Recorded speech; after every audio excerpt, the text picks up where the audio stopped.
What's going on, everybody? Just wanted to take a moment here to thank you guys for your continued support and tuning in to Throwback Thursday every single week right here on the Casa D18 Studios channel.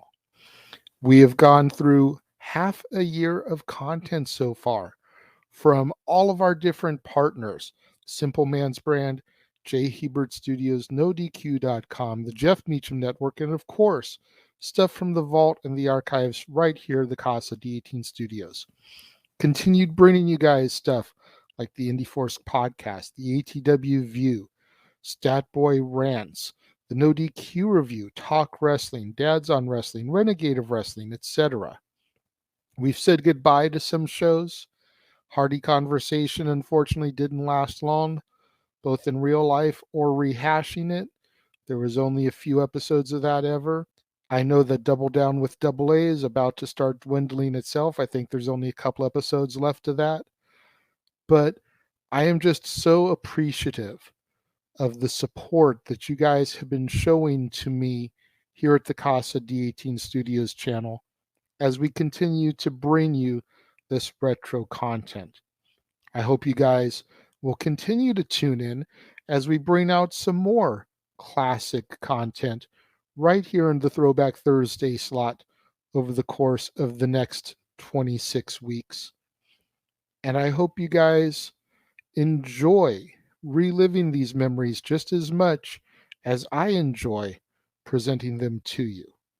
I'd like to take another moment here to just once again thank my partners in this venture and thank Aaron Rift over at NoDQ.com. Thank James Hebert at the J. Hebert Studio and FTW Productions. I'd like to thank Noah Foster over at the Simple Man brand. And of course, Jeff Meacham over at the Jeff Meacham Network. Thank you guys for allowing me to continue bringing my fans and my viewers this classic content of not just stuff of mine here on the Casa D18 Studios, but of your guys's as well. And I hope that you enjoy what is to follow here today on Throwback Thursday.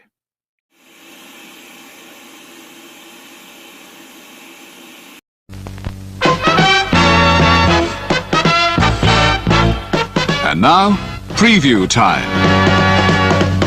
So let's take a look at what's coming your way.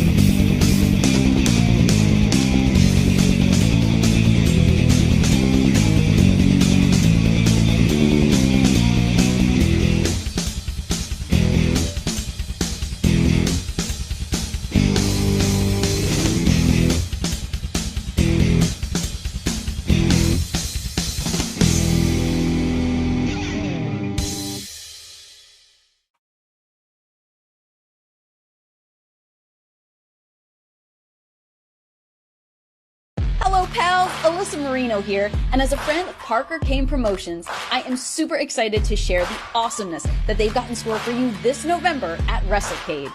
You'll be seeing the world-traveling Capital Championship Wrestling Global Fighting Champ Rebecca J. Scott, a rising star who's been featured on Ladies Night Out, MCW, and more, the stunner Emily J., an internationally traveled talent who you've seen on NXT UK and Stardom, Angel of the Ring Zaya Brookside, and NWA World Women's Tag Team Champion Chicago's sweetheart Missa Kate will also be appearing live. It's all going down WrestleCade weekend in Winston-Salem, North Carolina. You can catch these stars brought to you by Parker Kane Promotions on Saturday, November 25th from 10 a.m. to 3 p.m. And be sure to stick around for Ladies Night Out the following day on Sunday, November 26th. You can get your WrestleCade weekend tickets at WrestleCade.com.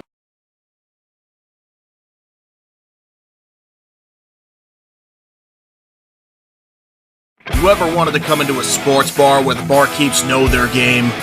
Well, the Jeff Meacham Network, Multiverse of Media has got a production just for you. Sit down and relax as the Stat Boy and his partner break down the statistics in all things sports. Whether it's football, basketball, motorsports, baseball, hockey, soccer, professional wrestling, mixed martial arts, boxing, and much, much more. All are welcome. Your barkeeps here keep you up to date and in the know of everything going on in sports, while also having a pleasant conversation about it all. Your host and owner of the bar, Stat Boy Mike.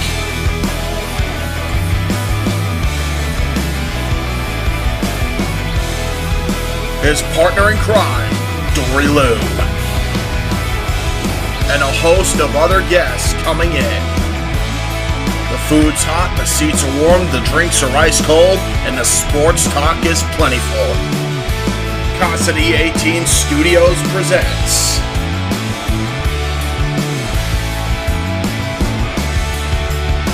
Stat Boy Sports Bar. Take a bar stool and enjoy the show.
The Casa D18 Studios, an affiliate of the Jeff Meacham Network, Multiverse of Media, proudly presents this retro content from the Jeff Meacham Network.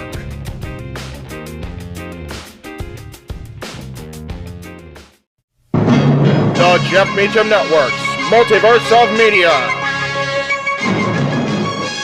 For over 15 years, the recognized symbol of excellence and the standard bearer in coverage of sports and entertainment.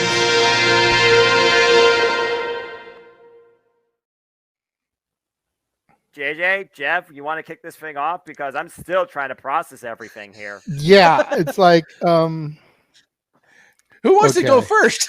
Yeah, who wants to go first? well, Come on in. It's open mic night with your host. you could maybe say there's really 4 topics, but it's split into 6.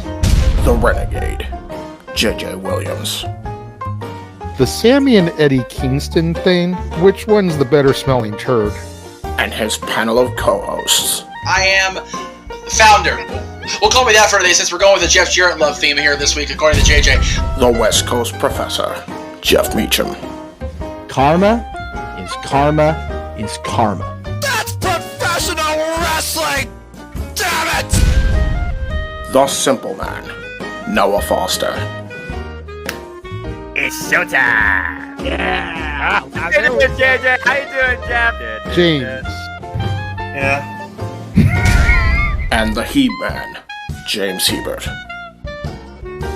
Imagine Bill Burr, Joe Rogan, Paul White, the Baldies! There you go! It sells Oh, itself! God. Get in there! Short his ass and shit the bed. He's not Amber Heard. Give it time, JJ, give it time. Now, I'm sure Jeff has some stuff that... Dumb move, just don't pull this bullshit again. You get one.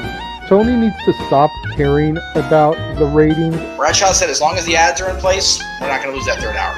Ring of Honor does not have to be AEW light. They don't necessarily have to coexist with each other. We kind of saw that tonight to a degree. Along with a panel of guests. He is no longer glorious. Don't you bring that up. You want me to rant about what my NXT used to... No, we are done here for the night. I swear, James.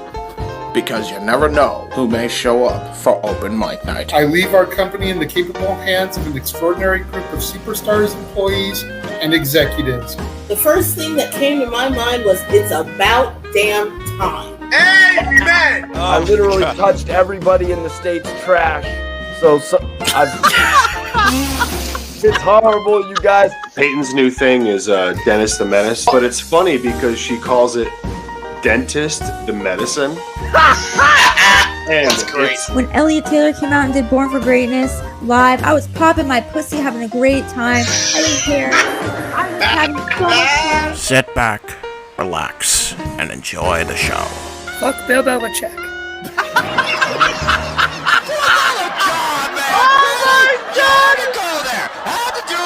Football thing. We got it on wrestling, and then you bring in that shit. That's just how the fan goes off the damn rails.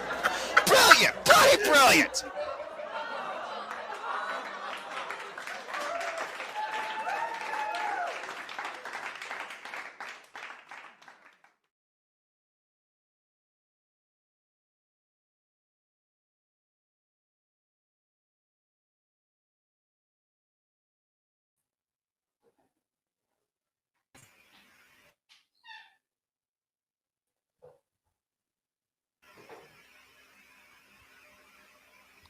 What is going on, everybody? Welcome to another edition of Open Mic Night. We have the usual suspects here joining us this evening. The Simple Man, Noah Foster. We've got James Hebert. Jeff just disappeared. He said, "Screw this." Just like he did on Twitter for reasonable reasons. There he is. Oh, no, Josh, you should not stick to your shtick of stealing my gimmick. No. At least not without a super chat attached to it. Aha! The only gimmick you're allowed to... He did it. The only gimmick anybody's allowed to steal is Val Venus's gimmick, and you have to do it on the air or we're going to get fired. So anyway, go ahead. That's a right to censor thing, that's for sure. That's right. Hassan, hello there, and Josh, I'll go ahead and post it up there. Well, I mean, on behalf of the originator of that particular phrase, or at least an employee now there, you know what? No, we will sue you. Anyway, at least it's on a show that you produced, Jay. This is very true. This is true. At least as he's doing it here. That's right. Oh boy, do we have a problem? We have a problem here? Oh, good Lord Almighty! I made the mistake of watching every clip of that episode on the way to work Friday. I'm like, what did I do? Why did you? Why did I do this to myself? Why did you do that? You don't do that. It's bad. then did this, and then I get out of the car and I see the big head. I'm like, oh, okay, I'm a little scared now. That was a mistake. Cool. Now it's just gonna rent space in your head all the time. You're gonna be sleeping and you're just gonna hear like, oh, here we go. All I'm gonna say is 3 minutes and 15 seconds in, and Noah's already rubbing his forehead like he's over this shit. Look, I'll tell you all this. My Saturday, simple enough, was KFC, napping, and New Japan Pro Wrestling while laying in bed all day. I have no idea what's going on. You know what? I envy you. My Saturday was getting up at 6:30 in the morning, driving down to work, driving back up the hill to work, barely getting the scarf dinner down with 10 minutes before I had to send the link into the group chat. Yes. That's my day.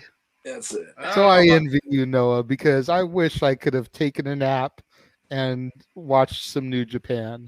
Although we both had chicken. You had KFC, I had home cooked barbecue baked chicken. So there you go.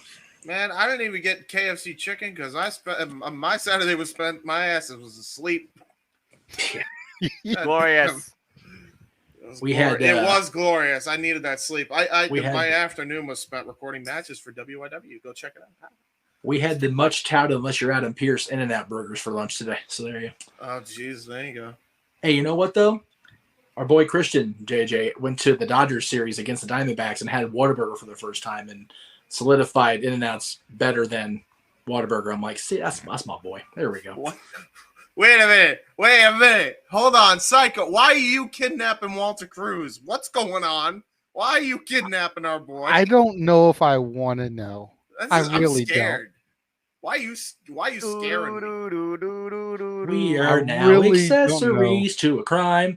Time to really if you will. But it's time to get into open mic night. I have 7 topics on the docket for us today.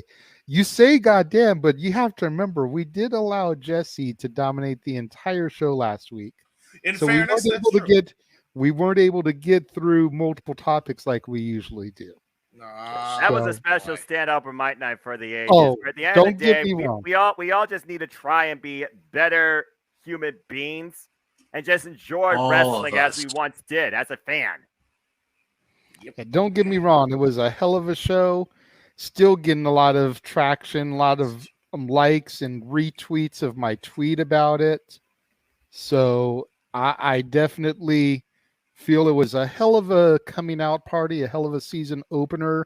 Yeah. Now that it's being done through me and still streamed on Jeff's channel, but the Casa is the primary channel and the Jeff Meacham Network is a secondary now. I'm just gonna post the VOD on my channel. I'm just gonna post the VOD on my channel because I tried to stream it on my OBS and it crapped out halfway through. Hey, it's all good. That ain't happening again. It was a hell of a coming out party for us, but the first thing we're going to talk about, the reason why we showed the image of Queen Elizabeth, aside from paying our respects to Her Majesty, is we're kicking off with a topic that directly ties into that. And coming off the heels of her passing, Jerry Lawler tweeted, "R.I.P. Queen Elizabeth. With all due respect, I'll never forget the knighting of Michael Cole, Sir Michael." And maybe if he had waited a little bit, it wouldn't have been as big of an issue. But this is coming right off the heels of her passing. And people were relentless. This isn't the tribute you think it is, Jerry. I know, right? Cole didn't even kneel. Maybe a touch too soon. Read the room, Jerry. Disrespect as a nation mourns. Not funny as our nation mourns. Like, I know it's a gimmick, but the man has portrayed a king for 50 years, damn near. Like, he was Jerry the King Lawler in the 70s. Yeah. So damn near 50 years he has been wrestling royalty and a king. You would think he knows a little bit better. Well, go ahead, James. I have a different take because it didn't sound like he was trying to be disrespectful at all. That's not what I got out of that. I think he was just remembering a funny moment that happened on Raw. I actually really unironically like that moment because it is absolutely ridiculous. And it's a funny memory, man. Like, I don't see the problem in that. That's just me, though. I definitely agree. He was probably trying to do it kind of tongue-in-cheek and, bring a little bit of light to some sadness. We here at the Casa always say never too soon. But I think that might have been just a little bit too soon on that one. You got to look at the approach also. He used Twitter for this, and Twitter is the definition of a sensitive community. You have to look at how it's plain laid out, okay? It's not like you could put emphasis on the way the words were made, even if you put emojis all over it. So, to some that necessarily don't think about that moment, to some that may have had ties to the family or respected her work, especially with it being a worldwide platform, I can see both sides. Me, as the simple fan who simply does remember that sports entertainment moment, I do understand the humorous time that it did brought forward, but maybe a little bit decorum and humility should have been put into play before putting that particularly on Twitter, especially with how soon this event occurred. You got to consider everybody's outlook, not necessarily your outlook, even if you think your approach was right to the situation. I blame the layout of Twitter. Twitter, to be honest, the idea of how many times have we said this over and over again on this show? The 270 character limit is not enough to get your goddamn point across. It's not. That's why people screenshot from their notes app on their iPhone, and even that's not enough. You can only do it to 4 pictures, but I digress. Yeah, true. Noah's fan is in the room. Hello. Shout out to Datia. Again, does great work with the weekly Impact Wrestling recap reviews on the Daily Slam. Please follow her and check that out. Good to see you, pal. And congrats on your 12-month run as an Impact Insider. Welcome to the club. Meacham, what do you think about this topic? Well, first of all, it's good to hear Noah preaching the gospel hour before he has to go to church, man. He is ready for Sunday, baby. Now, and also it's very good to see us treasonous heathens in America paying respect to the Queen after the horrible thing we did all those years ago and turning our backs on the country that helped make us what we are today. And no, I'm not talking about France, you cowardice pieces of shit. Anyway, And that's your history lesson of the night, courtesy of the West Coast professor, Jeff Meacham. Renee, it's okay. You're all right. Don't listen. Don't listen. Yeah. Class dismissed. I like her just fine. And yes, Josh, we could talk about the Ohio State whooping that ass again today. Absolutely. I was talking about Renee Dupree, but okay. Unlike the Cowboys, both Cowboys, high school and Canyon and Dallas last week. Sorry, Vaughn.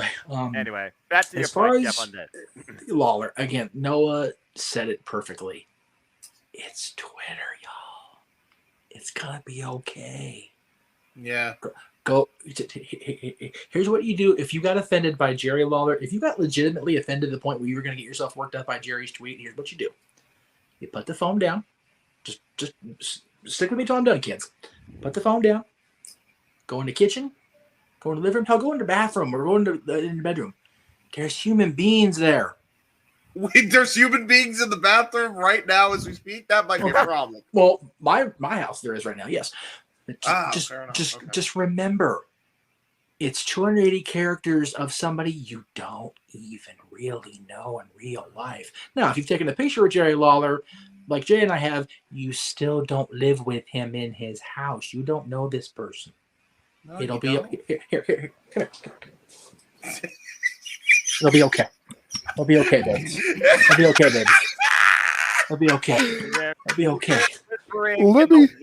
You're right. Let me just say, this is a whole new side of Jeff since we moved the show to my channel, because Jeff don't have to give a fuck no more. This is no. He gave a fuck before about this bullshit with Twitter. So, and again, yeah. Now we're just dropping shit. Cool. Okay. The pratfall. It's a sitcom, kids. Was that Chevy Chase? Keep in mind that Twitter's been a lot of drama today. Had nothing to do with Jerry Lawler. So my perspective on Twitter is much more high focused, shall we say?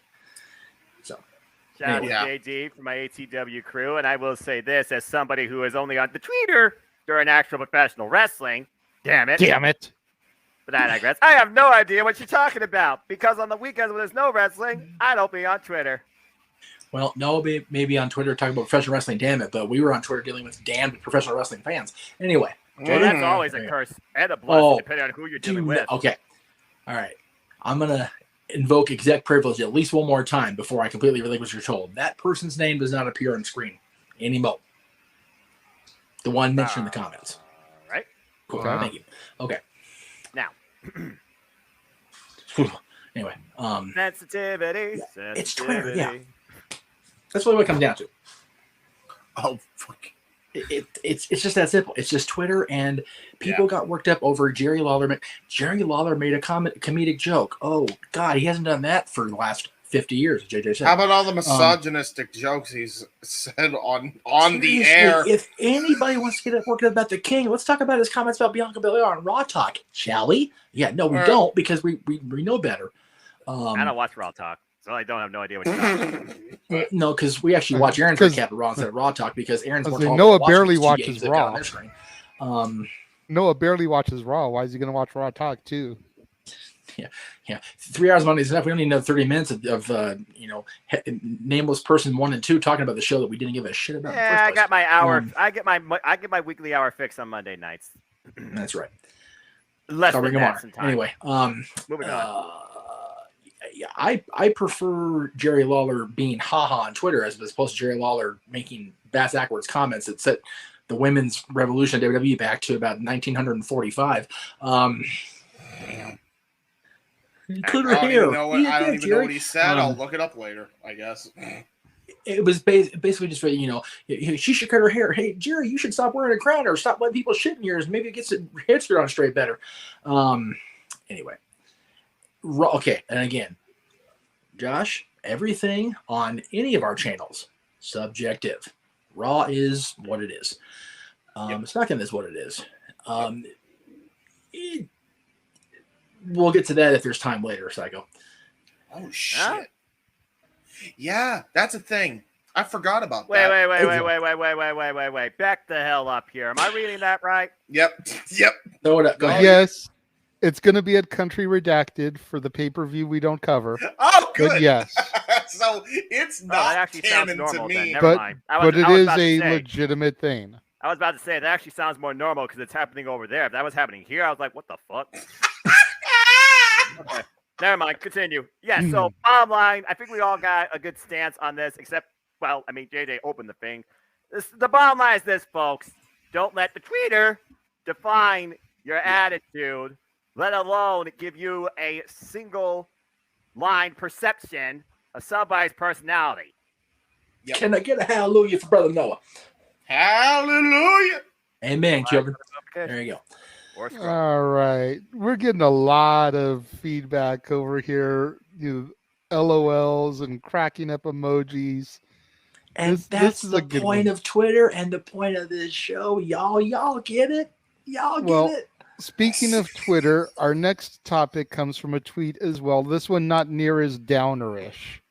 Oh, yeah. Apparently, a source states that Charlotte Flair is ready to return, and it could be as soon as Extreme Rules. But if not, they'll hold off till Survivor Series. Big plans for Flair in 2023. She is supposedly scheduled to beat Bianca at Mania 39. Okay. Computer, pack Charlotte Flair shirt for WrestleMania. Thank you. I mean, this is more of, newsworthy and whatnot, but I don't know if I want to see Charlotte dethrone Bianca. Me too. Bianca's had an amazing run. I would rather see Bianca defeat the Horsewomen at Mania each year. She's already done 2 of them. She already took care of Sasha and Becky in consecutive years. That is true.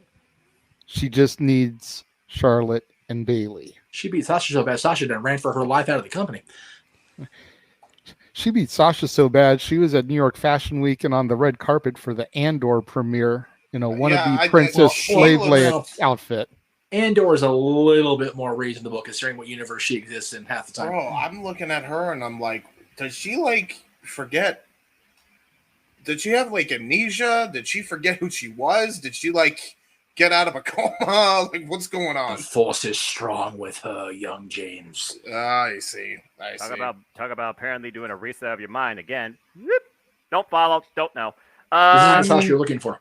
I mean, it's not outside of the line of possibility for Charlotte to beat Bianca. I just don't know if I want it to be at Mania. And I feel like Charlotte is just overdone. Yeah. She's a 13, 14 time, whatever it is, world champion in the span of what, already? 7 years? Already? Yeah. Damn. If you go by what they count for her father and how many years it took for him to accumulate all those.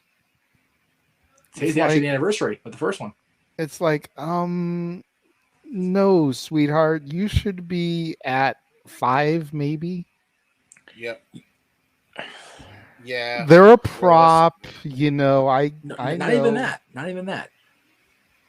I'm gonna say, if we're gonna talk about Charlotte beating Bianca, we can talk about that. If you want to go down the rabbit hole of titles versus what era they were won, and I can gladly open that up too. Yeah, true. I mean, it was a different era too. Yeah. You remember Flair won his first championship on this day, by the way, 41 years ago. Wow. Yeah. Over Dusty Rhodes, baby, Kansas City, where nobody cared about either one of them, which is why Dusty had it booked that way, because he didn't want Flair to be over. Look it up, kid. It's in books and movies. Anyway, it's a true story. They both told me the same thing at different times, if you will. Flair won his first championship in a time where the territories were still a thing, and there was a reason he won 14 if you count WCW TV, 16 if you count WWE TV, 22 if you actually do fucking math for real. Yeah, true. Either way, that's 22 championships over the course of. Thank you very much. I appreciate the compliment on Dusty. I miss Dusty. I do. One of my favorites ever. One of my favorites ever, and one of my favorite guests ever, despite the bullying I brought in as a result of him being on the show for many years. Ladies and gentlemen, our next guest after Jesse, we're going up from here. Dusty Rhodes has joined the chat. We could get Dusty Rhodes. I could have my friend the Medium on. We could actually bring him in for real. Get the natural in here and try and get a feather union going. Dustin, I could probably work better than I could Dusty, only because I don't have any psychic abilities yet. Anyway, that's my next conquering after Disney. Anyway, the hell are we talking about? Oh yeah. So we're talking about Charlotte Flair. Charlotte, that's right. Charlotte, the other Flair. Okay, very good. Yes. That's right. Flair's daughter. I would love to see a Charlotte enter WrestleMania, her do the entrance in the big, pomp and circumstance or whatever, but winning, I'm good either way with her winning the title at WrestleMania. See, but the fact that I'm going to be there and I get the big Charlotte Flair entrance, I am here for it. I feel like Charlotte should be the final horsewoman. She should be the final boss for Bianca. I agree. I didn't say it had to be against Bianca. I just want Charlotte at WrestleMania. Yeah, no. I hear that, and I'm willing to concede that. I'm willing to give you Charlotte at Mania. You can please take Charlotte at Mania. I will be ripping her to shit while me and Noah do commentary. Say, why don't we just have her be call Andrade next? Okay, he's second taker. He said it on the air. Anyway, wait, what? Oh. Wouldn't it make more sense for her to fight either Shayna or freaking Ronda? Ronda and her have already been Mania more than once now. Right. But you still have Shayna. I mean, basically what I'm getting at is SmackDown Women's Championship is still a thing, and it's like we're completely... They would have to build and re-legitimize Shayna so heavy. Not knocking on Shayna, especially with Big G and knowing he's going to watch eventually. But Shayna's not at the Charlotte, Ronda, you're right. Bianca level. She's just not. Yeah. Shayna was always going to be with all respect to our former employer, a freaking great value version of Ronda, because she was an MMA fighter, having to be on Ronda's team. And now they're both in the same company. Which is fun. Well, I mean, they're not entirely wrong, because Shayna legit lost to Ronda for Real and Strikeforce. So, I mean. Yeah. It's one of those. Shayna knew it was better to, better to be with her than against her at that point. On any level, WWE or actual competitive fighting. I agree with Jay that Charlotte's final boss when it comes to the horsewomen. No doubt about it. If they're going to continue with the horsewomen thread, the problem is they really look like they're heading toward Bianca Bailey sooner rather than later. Yeah, there's no money. Leave that comment up. I'll get to it momentarily. There's no long-term storytelling money being spent in prolonging that program all the way to April.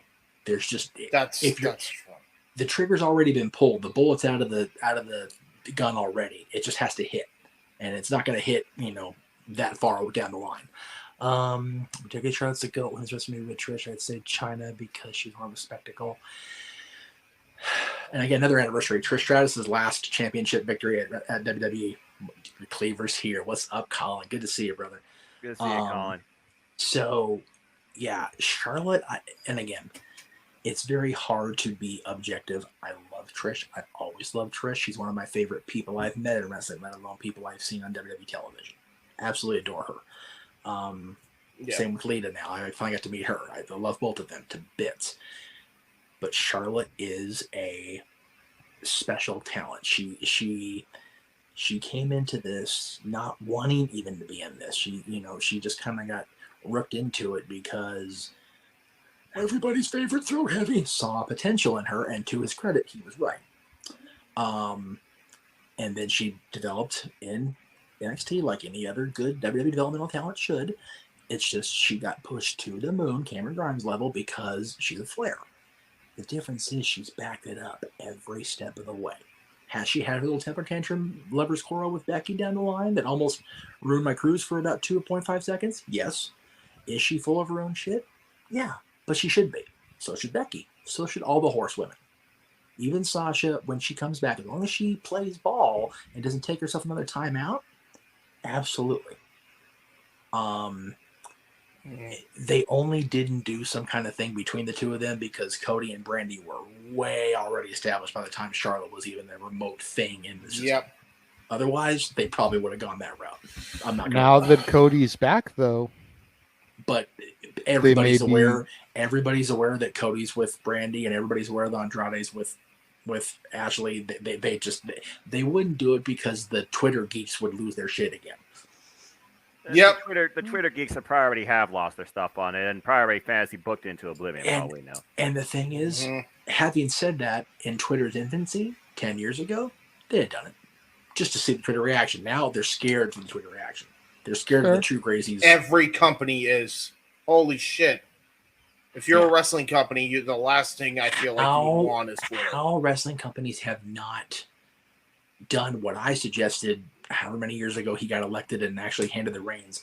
Put a freaking, you are our Twitter coordinator. You handle our company tweets. You handle our president's tweets.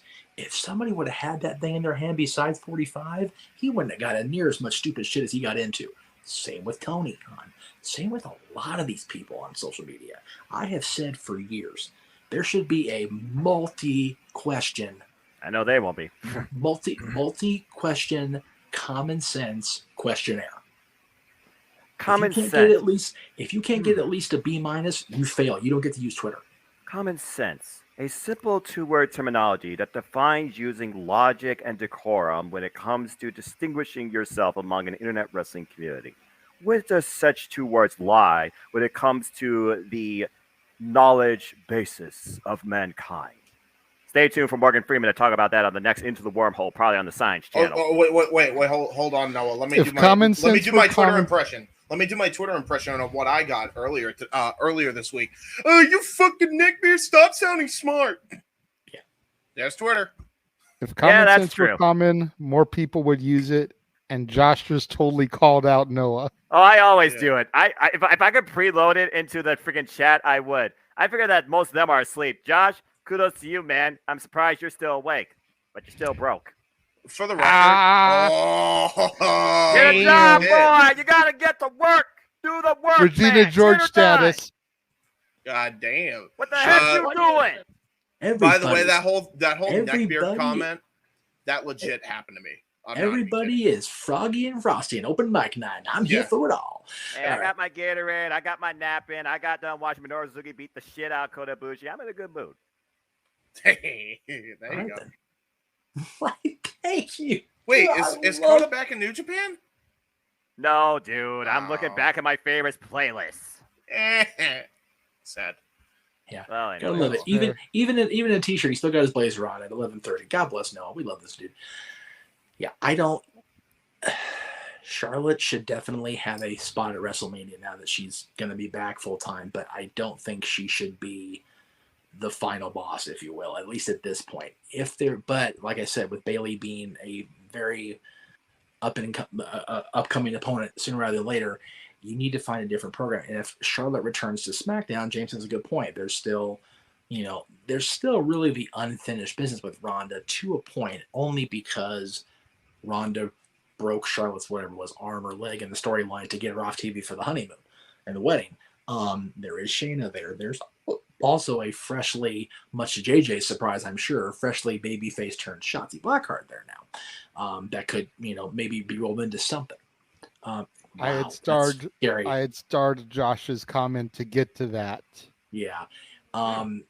Yeah, seriously, if there's a babyface Shotzi with the tank rolling down that ramp in SoFi versus Charlotte Flair, I'm on my feet cheering for both. Yeah. That's awesome. Yeah. That'd be a good exhibition match. I'm Team Shotzi all the way. So of course, the fact I understand that. I'm down for that. And to be fair, you had a chance to meet her, and it was a wonderful experience for you. So that was a cool deal. There is potential with Charlotte as a heel against a multitude of people if they're built right, and if the program, the storyline, whatever you want to call it, grabs enough of the attention of the audience. It's not hard to book this shit. It's just hard to finance it, kids. Exactly. Moving on to the next topic, Psycho Jet White actually made a comment about it. At the end of the 1 year celebration of NXT 2.0, we got this logo. White and gold, baby. Is this Noah's NXT? Is Noah's NXT making a comeback? There's actually a great meme went along with the NXT announcement of the logo. If you guys want to wax proxy on that, I'll find it and send it to JJ that he can put up.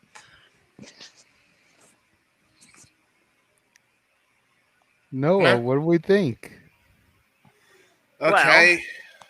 Noah, you take this one. I have a different take. Let's be honest, James. You and I always have different takes. That's why we're different types of fans, and that's why we work well together. Yes. That being said, it's intriguing. It still has the font of what was not my NXT, but it does show the colors of what was my NXT. I need to see how they laid the groundwork. It starts with the presentation. It starts with roster rearrangement.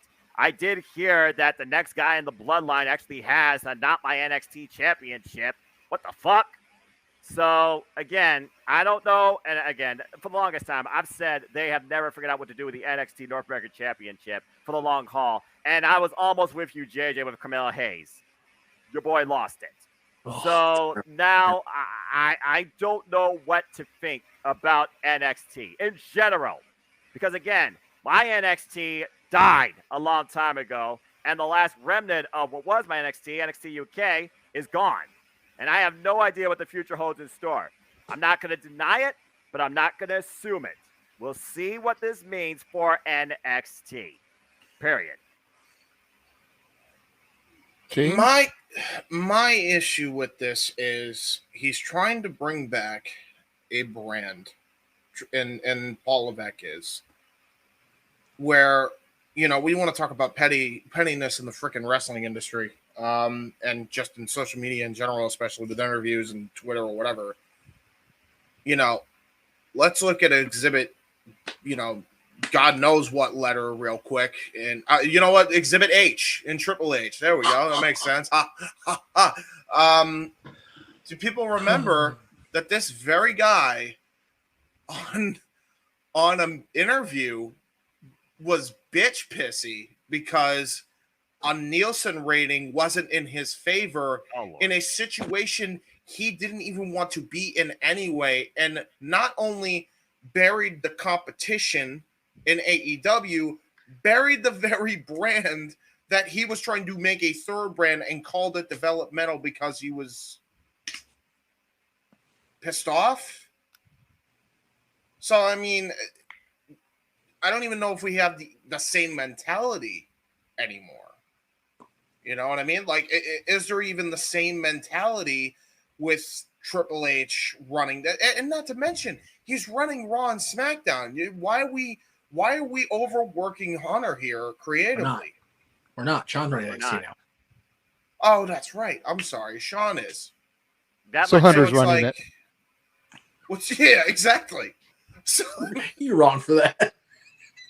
It's basically Sean and Triple H are running everything. It's basically the end all be all here. So it's still like, yeah, you have two people doing all this stuff probably, but at the end of the day, it's just going to be good for the long haul.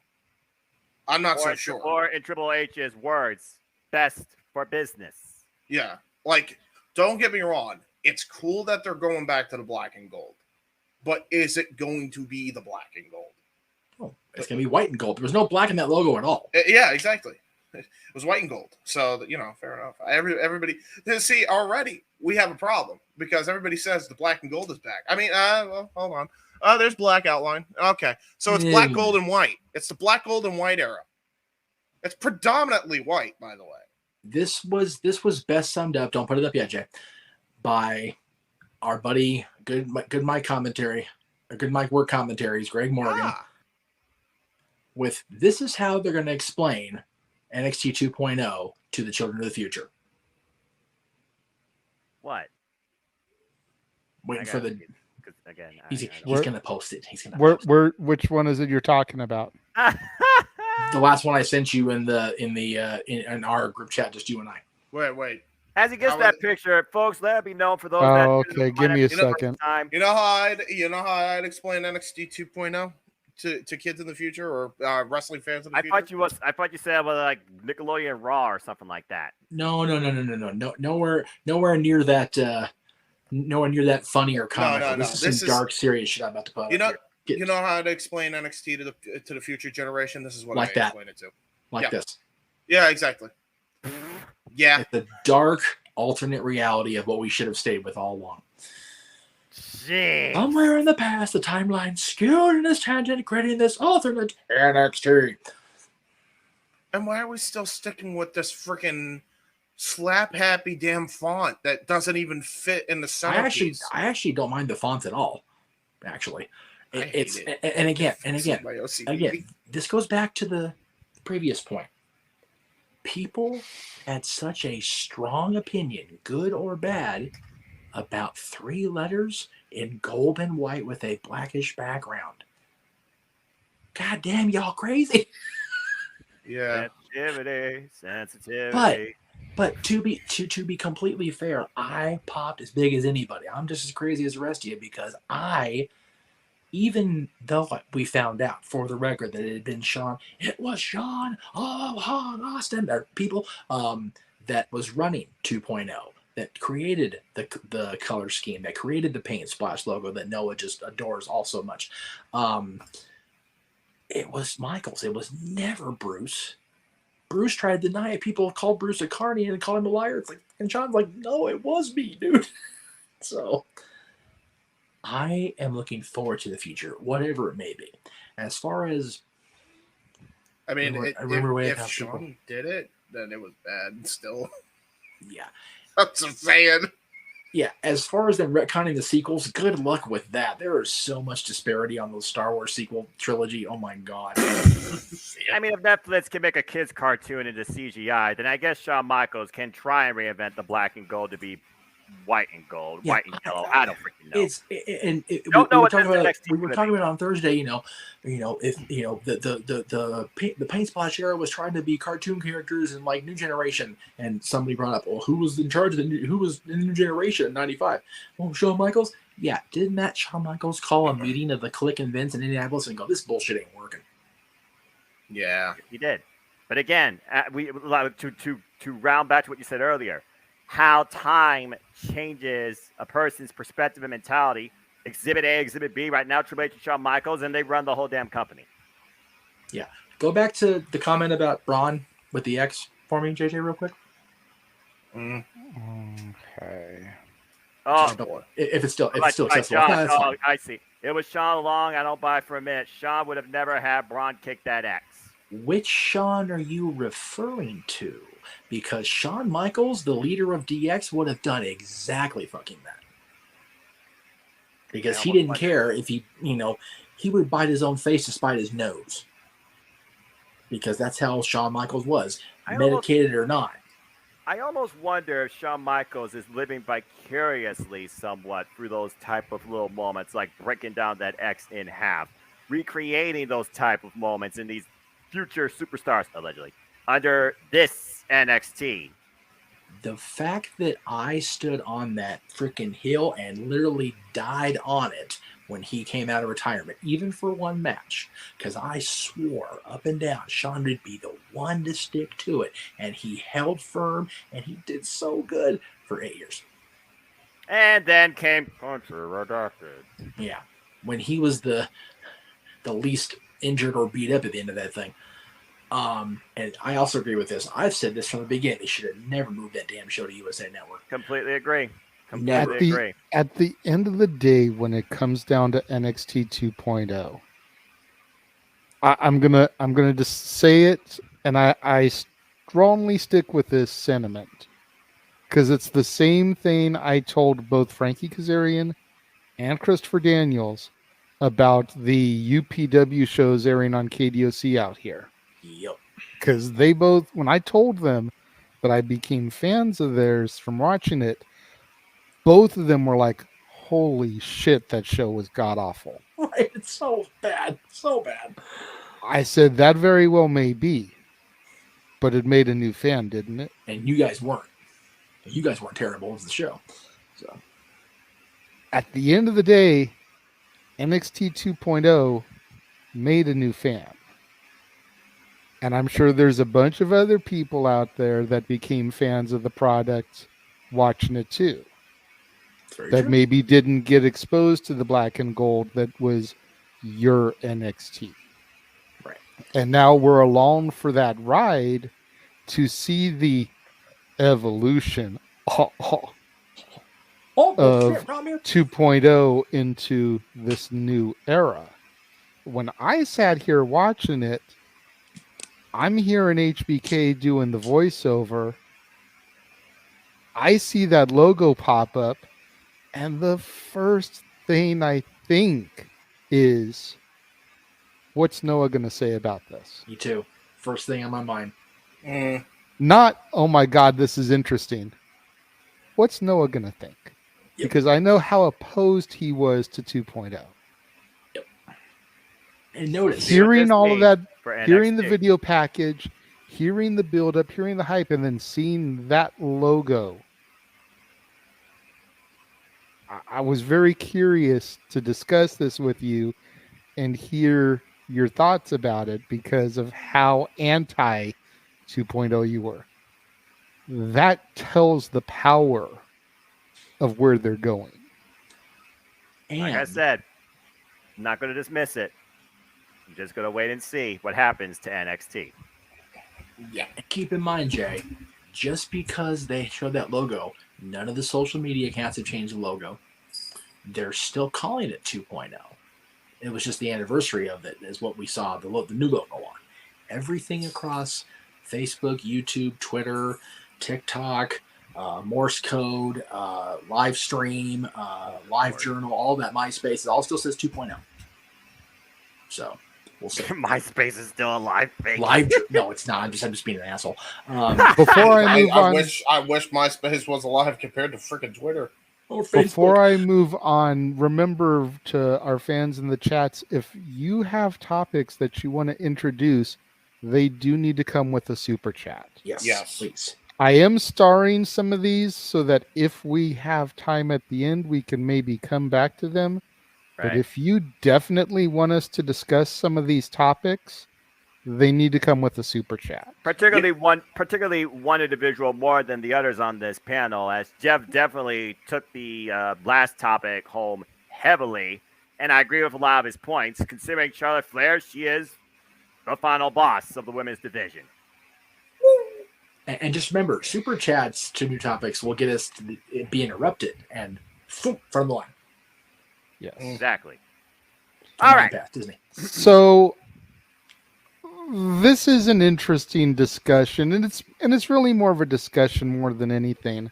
In one of the wrestling groups that I am in, I saw somebody post this multi-paragraph diatribe, and I actually had to. No, hold on. Don't get all negative, Nancy. There, James. Okay. I had to break it up for a moment. I had to break it up into 3 images so that we could get through all of it. But at the end of the day, it is an idea Should I prepare to bob and weave from the bullshit? At the end of the day, it is an idea on how WWE can get a title off of Roman without making him look weak. Ooh, okay. So I'm curious to get your guys' thoughts and feedback on this. Okay, well, Booker Man here, I'm curious. Let's hear it. So basically, it started at Clash of the Castle. Roman beat Drew with Solo Sikoa. Then it's Survivor Series, 10th anniversary of the Shield debut. Have Roman versus Rollins for the undisputed championship in a TLC match. For the first half of the match, Seth pulls his mind games with Roman, always has a counter to everything Roman throws at him. Since he's always a step ahead, Roman pulls out every trick in the book. Usos interfere, but Seth somehow neutralizes them using a sledgehammer, figuring he was a member of the Authority, all that. Fast forward to the finish, Usos are down and out. Roman and Seth are slowly racing their way up the ladder. They trade blows on the top and have a mini tug of war for both belts. In the end, they both fall off the ladder onto a table, each while clinging onto one belt. Roman has the Universal, Seth the WWE Championship. It ends in a draw, but with a new WWE Champion, while Roman still continues his 700-plus day reign as Universal Champion. The finish would protect Roman from getting pinned, which we could save that moment for a Drew Redemption win or whoever else Triple H wants to push as the next star. It also continues the Roman has never beaten Seth narrative that Roman just can't get away from. Seth is now WWE Champion, can have his feud with Cody at Mania. Roman can then lose the Universal Championship at Rumble and feud with The Rock at WrestleMania. I'm cool with everything. Only couple things I'd change, I think. You have to invert that because his longest reign, I believe, was it Universal or was it WWE? Universal. Okay, it was Universal. Okay, that's fine. Yeah, then that's fine. I wouldn't change that. The only thing I'd change is while they did debut as characters at Survivor Series, I would put the TLC, even though it's a gimmick pay-per-view, and God knows we don't like it. But it is where the Shield, in fact, debuted 10 years ago. You should put it on TLC. Main event should be TLC match. If they were still doing TLC pay-per-view, I agree with that, but not doing that. Oh, are they not doing that? Oh. Thank God. That's why we got day one now. Okay, then fuck it, day one. I guess I did day one then. Do it at day one then. Literally set up 2023 with a champion finally on Monday Night Raw, and you literally have Roman still the guy with a belt, whatever reason, on SmackDown. Besides that, I agree with everything here. I mean, the only thing that you probably could add, just to think about what I've heard through the grapevine, is Sami Zayn, because he didn't talk about Sami at all in that. Is Sami Zayn still part of the bloodline, or is he against them? I've heard stuff going on with Sami Zayn now. I know Kevin Owens and Sami Zayn. Kevin Owens wants all the titles. Maybe Kevin Owens and Sami Zayn, they go after the tag championships. I wouldn't mind seeing that for 2023. Who's even going after the Usos right now? I don't even freaking know. What's the tag team division? But that being said, yeah, as far as what you read, I pretty much agree about that on all fronts. Because a ladder match, again, you don't necessarily take pin or submission, and they're on a bracket. And usually you grab the bracket, but if they literally just, grab a belt on their way down, crashing through tables, that's a hell of an ending. And you didn't even think about Austin Theory trying to cash in on either men here either. Yeah, exactly. Way, you don't have Roman having both championships, and that's what the problem is, and that's what needs to be solved. This resolves it. This is brilliant. And it doesn't make Roman look weak. That's the best part of it all. Yeah, I think it's the best way out of this sticky wicket they found themselves in. Pretty much. And the only reason I say you have to wait at least until day one as opposed to Survivor Series is due in large part of you at least need the visual of the bloodline holding all the gold. Even if that includes Sami winning the U.S. title or something. Like, you have to have that happen. I doubt that Sami is going to defeat Bobby Lashley. You might as well just feed Sami to Walter and see how he sells a chop. Yeah, I was gonna say, unfortunately, the two big mid-card titles are being held by the freaking behemoths, yeah. Lashley and Walter. Like, please let this match happen at Survivor Series. The only true hope for Sammy is to get the 24/7 title. No. I'm just saying, because what is the reality of him beating Lashley or Walter? Highly unlikely. Interference. What do you mean? Either way. There's a way. Okay, no super chat needed on this one. I co-sign with Mansfield. We need a book called The Wrestling Gospel According to Noah, a simple man's take. Yes. What the hell is this now? People on the My decade or more of watching professional wrestling. Damn it. Oh my God. Oh Lord, that'll be the day I write a freaking book. Oh God. Hey Elizabeth, always appreciate your support. But going back to trying to get things back on track here. As far as everything red, you can't find a better solution than that. Before Royal Rumble, before WrestleMania, that could reset the whole entire Raw structure and still protect Roman. Yep. Yeah, and I disagree about Theory needing to lose the briefcase. I like him with the briefcase. He needs to hold on to it till he cashes in. Whether it's successful or not, I don't want to see him dropping the briefcase to somebody else. That's just stupid. I definitely agree. And been done recently enough where it shouldn't be done again for a while. The also, we're assuming that Roman is going to lose the belt before Mania. I'm under the impression that if you've gone with it for this long with the Universal title, you have to get both belts. You have to get one of the belts off him. You don't have to necessarily get both. I'm okay with him going all the way to Mania this year, especially successfully defending, if it's even happening, we still don't know, against The Rock. Yeah. And then losing the belt to somebody the night after WrestleMania to give that show a big fight feel again, which it desperately needs. At the end of the day, you take the WWE title off him. Whether they do the scenario like they just did or something else, whatever, you get that off him. You have him fight The Rock. You have him defend the title like you just said. But as soon as he defeats The Rock, as soon as The Rock gets up, have The Rock take him out. Money in the Bank cash in. At WrestleMania. The aside from inserting himself into the match at Mania, I don't think we've had a Mania cash in. So what better way to do it than to have Theory cash in his briefcase, take advantage, bam, you're done. The reaction he get to that building, I mean, shoot. Yeah, I don't know about that. Either way, we can at least say that Roman Reigns needs to drop the WWE Championship, preferably. Yes. That is without a shadow of a doubt at this point. Josh makes a valid point, though.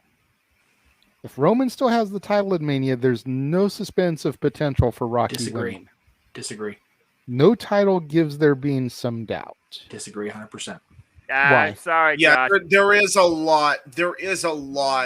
It's The Rock. Of story there. Yeah. The Rock. You gotta consider this. The Rock will never be champion again. He beat CM Punk straight. Yeah, true. Defended it again at Chamber, and then lost it to John because John needed to get his win back because he's the Hogan. John lost to The Rock at WrestleMania 28. That Chamber was underrated, by the way. Yes, it was. The match with him and Punk was definitely underrated, no doubt about it. Okay, so I love the scenario laid out. I would even go with that. I would, however, amend it to day one, like Noah said, because then the first Raw of the year is January 3rd. You have a new champion. Boom. Yep. You go right anyway. The WWE Championship's back on Raw where it belongs. Roman's still the Universal Champion. Whether he gets to Mania or not with The Rock, if it's The Rock with the championship, or if it's Cody for the championship, as long as the WWE Championship is back in play and Roman's Roman's dominance continues, even if it's 2 Mania, I'm cool with it. Like I said, I'm looking forward to so much as a fan seeing these entrances. Like I said, I was not a believer in the Roman Reigns mystique as champion until SummerSlam, when I saw 50,000 people acknowledge him against John, and even more so out in here in, podunk nowhere here, Ontario, California, when they acknowledged him at Tribute to the Troops and SmackDown taping. And people, it felt like a 70,000 seat arena in this little bitty, minor league hockey building. Mm-hmm. I thought I was at WrestleMania. I'm like, damn, like I get it now. This dude, he's the guy. He is the guy. And yeah, they just need to book him right. To get that moment, especially if he's still the champion at WrestleMania, you're going to have a ton of people just standing up and doing the thing, man. That's going to be awesome. They should. They should. Great. Now, let me just close the topic with a complete mindfuck. What if Logan Paul beats him? Doubt it. No. Hey, it's Saudi Arabia. No. All rules, isn't it? James, breathe, dude. Everything's off the table. Delete. All bets are off. Every rule you think you know is off the table. Because the Crown Prince wants what the Crown Prince wants. And if they say, hey, we're doing this, if WWE Creative decides to throw everybody a freaking curveball, I agree that it shouldn't, James. So please put your hair back in place before you pull it out. But don't be surprised if it happens, kids. Anything can happen, folks, in Country Redacted. Anything can happen in the WWE. No. I mean, I guess that's fair, but I mean, no. Delete. Yeah, because the guy that said anything can happen stepped down from his job. That's how I know anything can happen in WWE. Yeah, let's please put don't. That up. No. Too late. And by the way, I like Logan. He's really good, guys. We gotta admit that he's really good for only 2 freaking matches in. Press conference today was amazing. Right, he's great. Okay, but no, it's way too soon. No way. Hashtag against Roman. Roman is the guy in that company, and you're gonna fucking halt his momentum because the Crown Prince is like, oh, this Logan Paul guy, he's blonde, we like him. he looks like big time supermodel. Yes, book him. He's champion now. Josh, I want you to think about something, and we'll try to end the topic with this right here. I was like, Josh is contradicting himself because you got to figure out that statement. Go ahead, JJ. I want you to think about this, Josh. Triple H is too much of a student of the game to do something like this. David Arquette was the WCW World Heavyweight Champion for a couple weeks. Now, before everyone starts laughing and remembering what a dark day it was, think about this. David Arquette, as WCW Champion for those couple weeks, did everything it was designed to do. It brought outside casual eyes to the product. It provided water cooler talk. It got media coverage, which again brought new eyes to the product. That is what Logan Paul as champion, even for just a couple of weeks, could do for WWE, especially during this huge time of transformation and change. Just put him on NXT. And just remember, Noah, James, rather. Sorry, Noah, my bad. Yeah, just remember, James. Country Redacted is only 3 weeks before Survivor Series. It can all go away in whatever the hell they're having Survivor Series this year. It can all go away. It'll be okay. Come here. Okay. Be like the Avengers and just reversing the snap. Nothing is okay. Why did you put that out there? Everything is fine. Everything is fine. Everything will be fine. Okay, baby. Shh. Everything will be fine. This is a terrible idea. Put him on NXT. The dude's black and gold. The dude's black and gold. Black and gold, black and gold. Black and yellow, black and yellow, attire. black You and can yellow. make it work. Stay tuned for So- the next Bumblebee casting call for the Transformers movies. Jeez. So Well, I that believe meets the eye. Jeff made a reference to the man who formerly resided in Titan Towers. Can you repeat that comment? Oh, anything can happen in the WWE. The show must go on. Damn it. Rumors are circulating yeah. that Vince McMahon is set to receive a staggering farewell at WrestleMania, and there's even further rumors that it could include a Hall of Fame induction, and Stephanie wants to be the one to induct him. Wow. Now, while I don't disagree that Vince McMahon definitely has his own wing in the Hall of Fame at some point, His own building. is it too soon coming off of the heels of why he had to sit down? Yes. You should wait at least a year if it's me. I'm not even against him going in. He should. He fucking helped popularize the form of content we all enjoy. That's fine. However, for the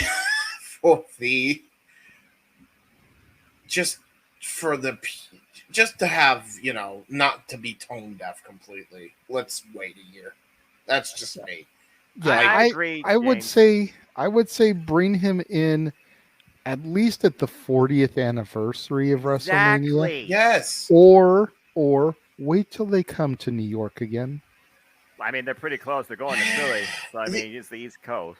But wait till New York, because New York, you figure the Hall of Fame will probably be at the Garden. And the Garden is the mecca for the WWE. God, where it all started. Be the Garden, Denny. So at least either do it for WrestleMania 40 or do it the next time they go to New York for Mania, so the Hall of Fame can be at the Garden. But I don't think it should be this year because, again, it's rumors. But Rocky should be the headliner at WrestleMania in Hollywood. Yeah. Yeah, that's fair. There's two arguments to actually more than one thing you said, Jay. Number one, it looks like Batista's going to be a headliner because he's owed his headline spot. I know you don't like Batista. I understand. But he's still technically an inductee pending because he was supposed to co-headline with the NWO and he didn't want to deal with pandemic and having he couldn't travel because of work stuff. So, I mean, Hollywood, pull the trigger. Number one. Number two, if they wait on Vince, they may have to do a posthumous induction, and nobody wants to do that. That'll be way too sad. Yeah, that's true. However we all feel about Vince, personally, professionally, whatever, him being inducted in the Hall of Fame posthumously would be a muckerfucker of a downer. Yeah, and he is not getting any younger. Like, this dude looks like he's legit on death's door. Like, any minute here. This year and this pandemic has aged him like a president. It really has. Dude. And again, guys, I don't disagree with The Rock getting the spot. My only thing is that Batista is already in the queue. So if Batista is going into the Hall of Fame, and it is going to be in Hollywood, because they already said he would be a headliner, I think it's unfair to take that from him, even for Dwayne. And again, I'm not a Batista guy. Josh is, I'm not. Neither one of us are Batista guys.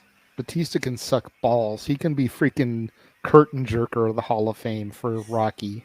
You know what? If you're gonna do a Hall of Fame, you might as well do might as well do both of them, but like maybe have Batista as semi-main. It looks like it will be a stack. JJ's he should be curtain jerker. They had Edge and Albert to open up a WrestleMania for the World Championship. But Batista can open it, that's fine. I will say this, though. You have to make Batista semi-main if he goes in. I say that because knowing what we know and how he's handled every Hall of Fame, Vince ain't going to want to headline his own thing that he created. No way in hell. He would curtain jerk his own Hall of Fame. He would literally go out for 2 seconds because he's the guy that does not want to be out there in front of the spotlight. But to argue that he's only not been out in front because he likes being the guy, a gorilla running the show, he's not even doing that anymore. So again, he hates the acknowledgement publicly from the boys because that's just who he is for whatever reason. Paul Heyman should headline Philadelphia. 100% agree with that. Yes. Should be an ECW class, but anyway. Agreed. Yeah. Shit. There's enough guys that are left.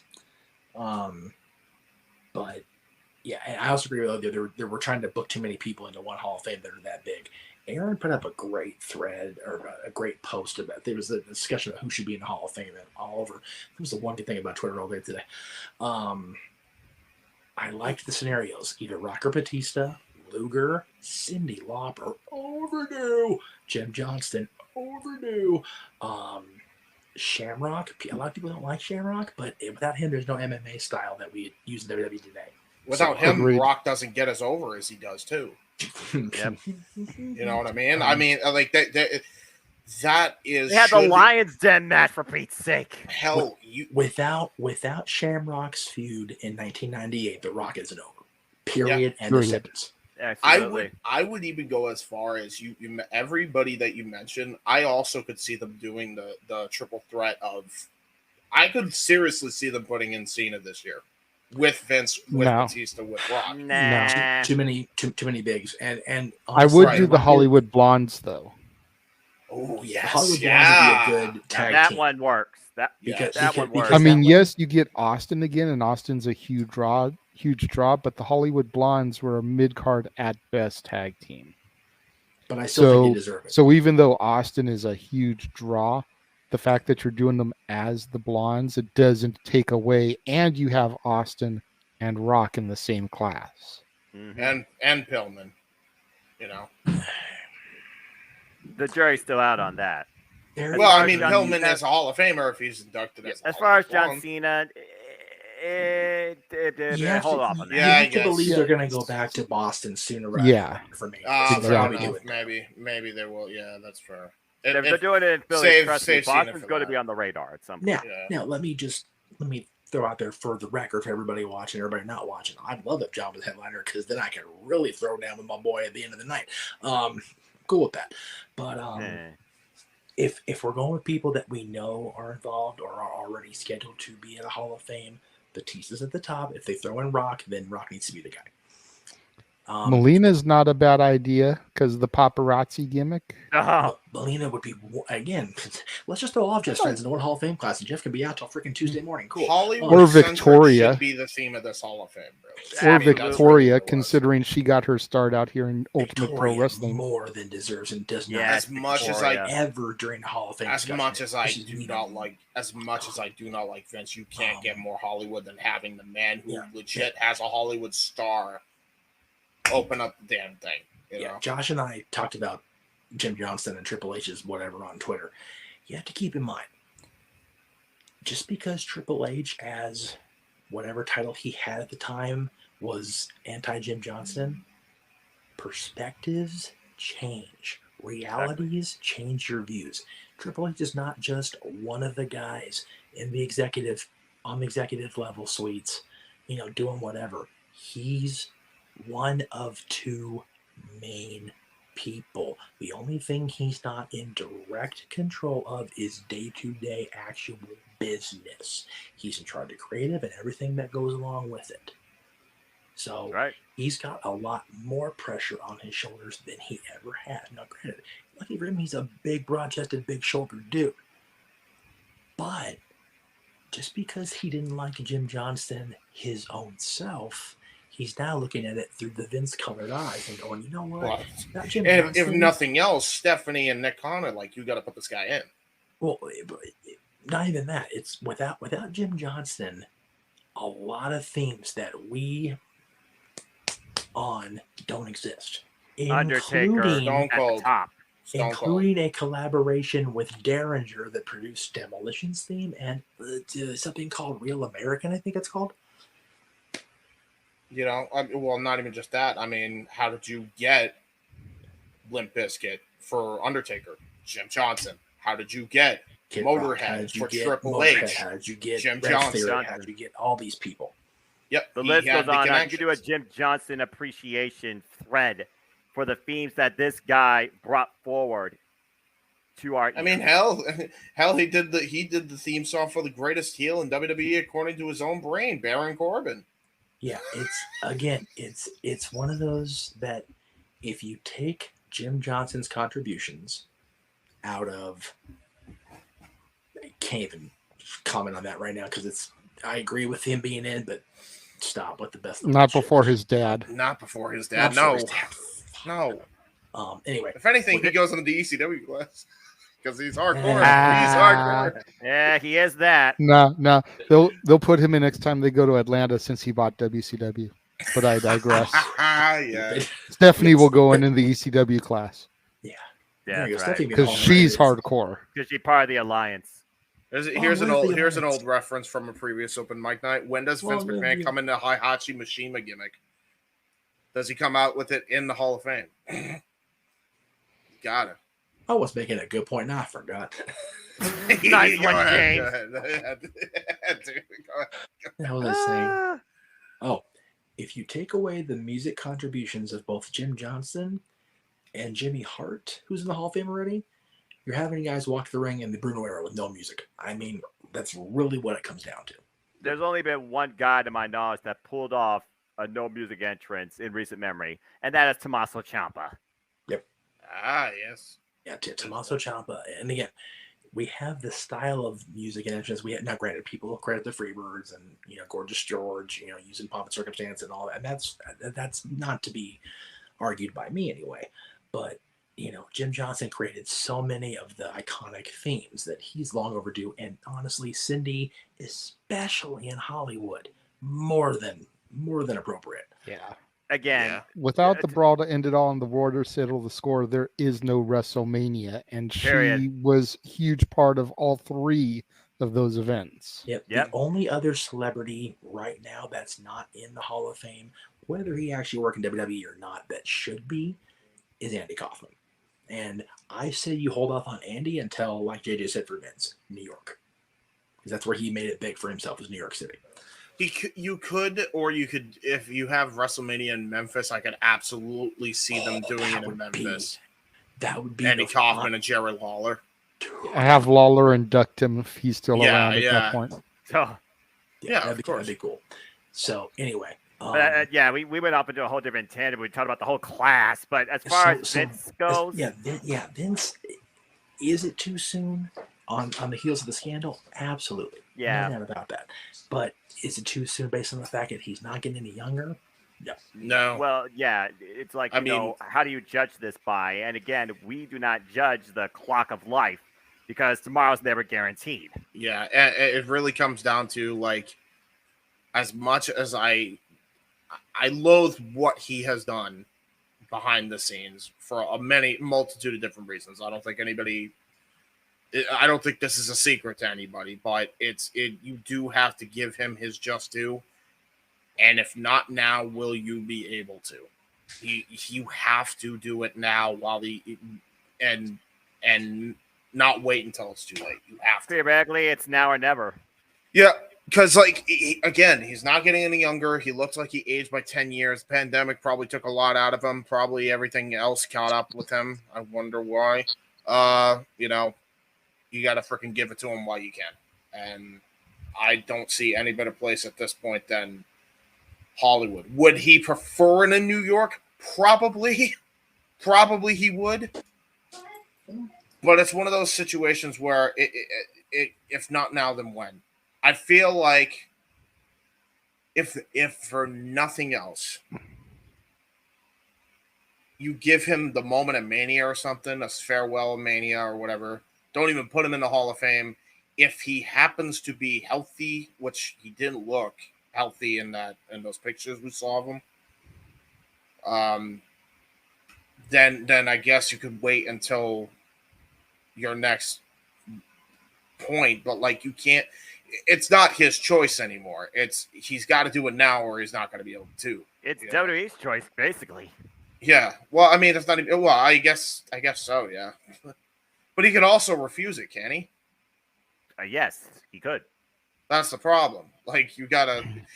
Another problem is Vince is going to be his own worst enemy with this stuff, and he's going to advocate for doing it in New York. I mean, he doesn't like doing this type of thing in front of the boys. Jeff mentioned that he doesn't really like going out there and getting all this praise. So in Vince's mind, he probably would almost rather do it after he is gone. Yeah, true. Because then people are doing it in his memory, and he's not going out there taking time from the boys. He doesn't know what's happening. Right. You know what I mean? Or if he does, he's up in the heavens, or hell, laughing like, yeah, that's right. No, Mr. McMahon's going to hell. That's for sure. I'm not Vince McMahon, but he might be in purgatory for a while at least. Right. He would chill in there. He'll be even worse. You know what? It doesn't. It turns out, and it just to lighten the mood a little bit, Vince McMahon just happens to be in purgatory. Not for any of the heinous crimes he did behind the scenes, allegedly. Not for any of the other crap that he's been accused of over the years. No, he gets stuck in purgatory because he lost his passport. He didn't have his passport on him, and so he can't get into heaven or hell. They can't decide because he didn't have his passport on him. Damn it! Grandpa forgot his stupid pills again and can't find his passport. Anyway, Grampy Vince done messed up. Grampy Vince lost. Yeah, it's one of those. You should have had your passport, Vince. What do you mean, damn it? I'm dead. That's right. I don't think that there's anybody at this stage that's more that has, earned it. And my whole thing with it's too soon, it's like, okay, if he's going to be held accountable even for this year, neither one of them are in the Hall of Fame yet. Test, I don't know if he really, and again, this is me saying that, knowing that Coco Beware and Half Jim Duggan are still in the Hall of Fame. But I don't think Test did anything to really deserve it. Stacy definitely deserves it. I don't know, testicles. That was good. Test did not do a lot, I feel like. Stacy had more of a stay in WWE. Damn it. Okay. Yes, but the reality is because who buried him? He's all about the game. Yeah. He deserves a Hall of Fame induction just because Triple H buried his ass. Yes, he does. That's the case. Starting at the freaking jobbers. Hey, he wasn't really that much of a jobber, man. But yes, the brawler definitely deserves it. I love me my Steve Lombardi. I don't give a shit anybody else. He can go in with the legacy inductions. Don't trot him out. Him and Barry Horowitz. You got to include Barry Horowitz in there. I agree about Barry. Hall of Fame. Yeah. So our next topic is one James suggested in the group chat. Do you remember what it was, James? Do you want to go ahead and intro this? I do. So my topic for this week is very timely, and I will probably segue into if what I think one of the 7 topics are, we'll segue nicely into another topic. This is the 4th topic or 5th? I've lost count. I have no idea. JJ? I believe this is the 6th. Okay. Okay. So, yep. All right. I know where we're going here. At least I hope, anyway. So yeah, my topic was with all the crap that's happened with Mr. Phil Brooks and Kenneth Omega and the Young Bucks and Kenneth Omega, James. What the hell? Yes, I didn't stutter. Kenneth by Goddeth Omega. Wow. I love the Ogadeth. By Goddeth. Kenneth O'Goddeth Omegas. Damn it, James, you freaking idiot.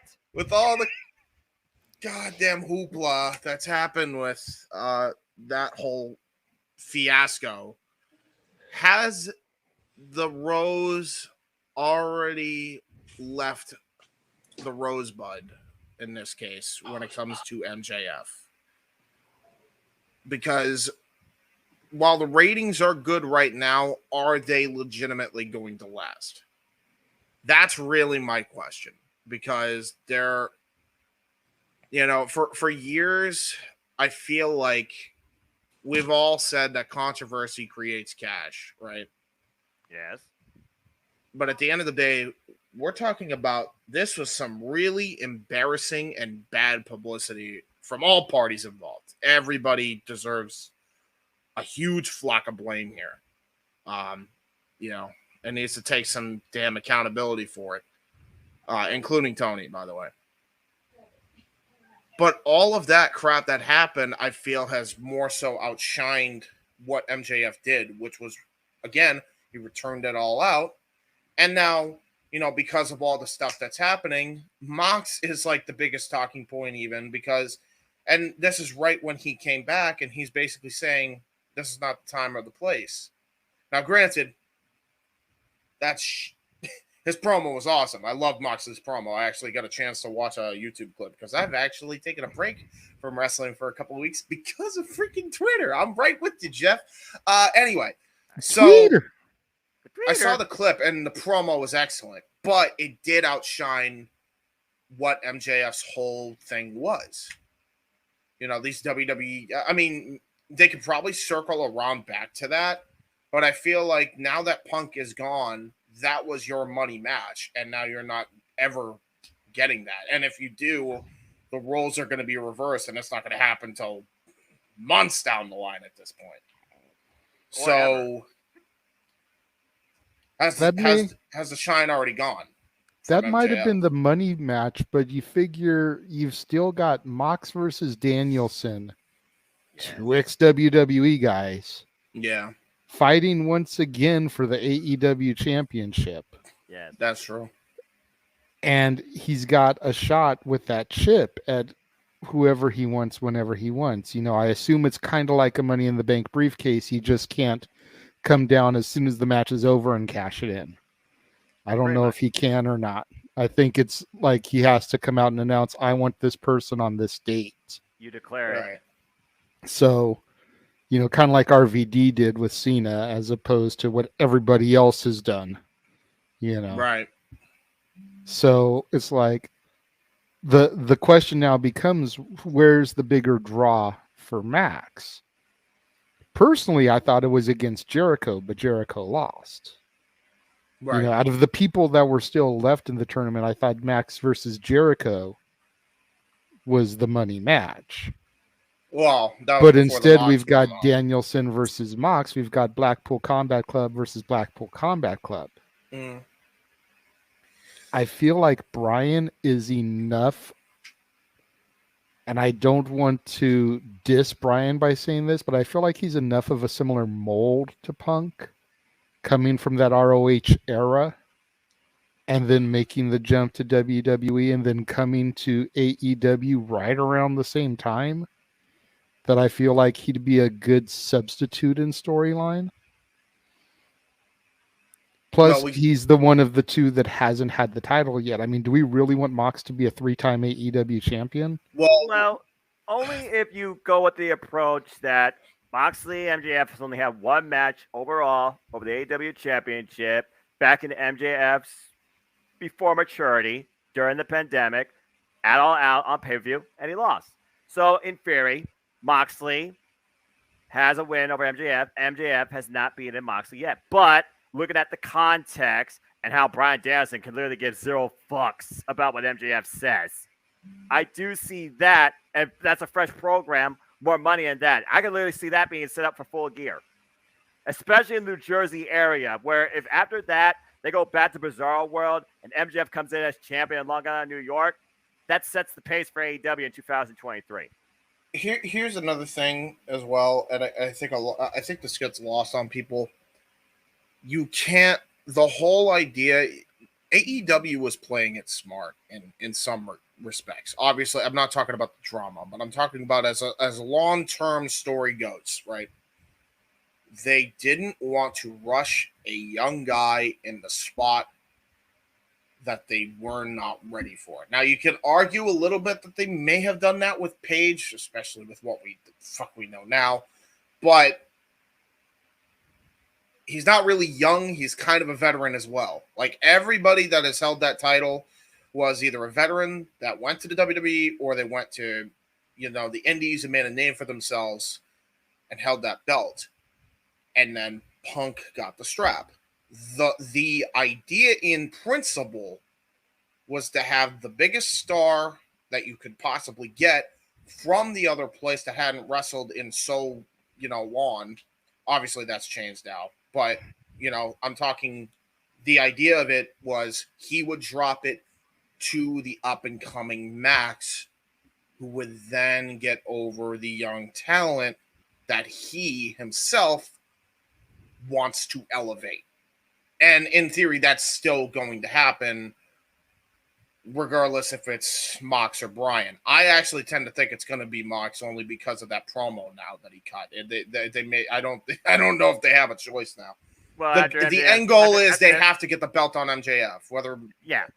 Whether that's gotta be the end goal, James. That's the bottom line. Right. The end goal has to be MJF becomes the original AEW talent to be the first, in that sense, AEW World Champion. He's been there since day one. He was there during the debut of the belt. He was literally the second to last person in the first ever Casino Battle Royale. He was meant to be the first original AEW guy to lead as champion. Yep. So it was just a matter of where, when, and how. Long-term storytelling. Learn something. Now, but yeah, like I said, after that promo and also calling out Jon Moxley's past demons, and again, MJF being one of the only heels in the game to literally blur kayfabe, talking about AEW and WWE, and using him in the championship for a bidding war in 2024. Seriously, this guy is literally the guy to draw the ratings. And yes, we see you, but again, if you want to be more acknowledged, super chat. It's as simple as that. But yeah, MJF has to be the freaking world champion before the year's out, or AEW is a bust. He has to, and it has to happen in Full Gear. That was the plan anyway. It was supposed to happen. I feel like at this point, based on the poster, it's going to happen, but needs to. Yeah. One of the feuds you really should book. I'll get to that in a minute, because Conan actually said a take that I really liked about the drama. Which, I don't know if we're going to get to that, or is that the last topic, or no, JJ? Well, I agree with what you just said about Mox being that many times champion that soon. Number one. Number two, devoured the belt. What can we all agree on? If there's any weak game in Bryan Danielson's presentation, what is it? Promo. Who's his advisor? I was going to say his entrance music. Right now, yeah, but that's fixable. Hey, don't tell that to Jesse. We had Jesse on; she liked it. I know, but I will never get tired of the final countdown. Yeah. So, besides his current music, which again, Tony can afford the Stones for Max, but not Europe for Brian. Whatever bullshit, Tony, you're full of crap. And I'm sure Europe is cheaper. Yeah, Europe is hella. Is Europe cheaper? I thought it was like. I don't know. I don't know how music works, especially across. I don't either, but I can take an educated guess. Anyway, continue, Jeff. Different story. Brian's advisor is William Regal. If nothing else, if we get Brian in that spot, it's a promo battle to Full Gear between Maxwell Jacob Friedman and William Regal. Let me take all my goddamn money. If William Regal and MJF go face to face in that ring, and he even tries to use the power of the punch with that diamond ring. Oh, I love it. It would be good. Let me interrupt real quick. We finally got a super chat from Psycho Jet White. I do actually have one of his other ones starred where he actually goes more in depth.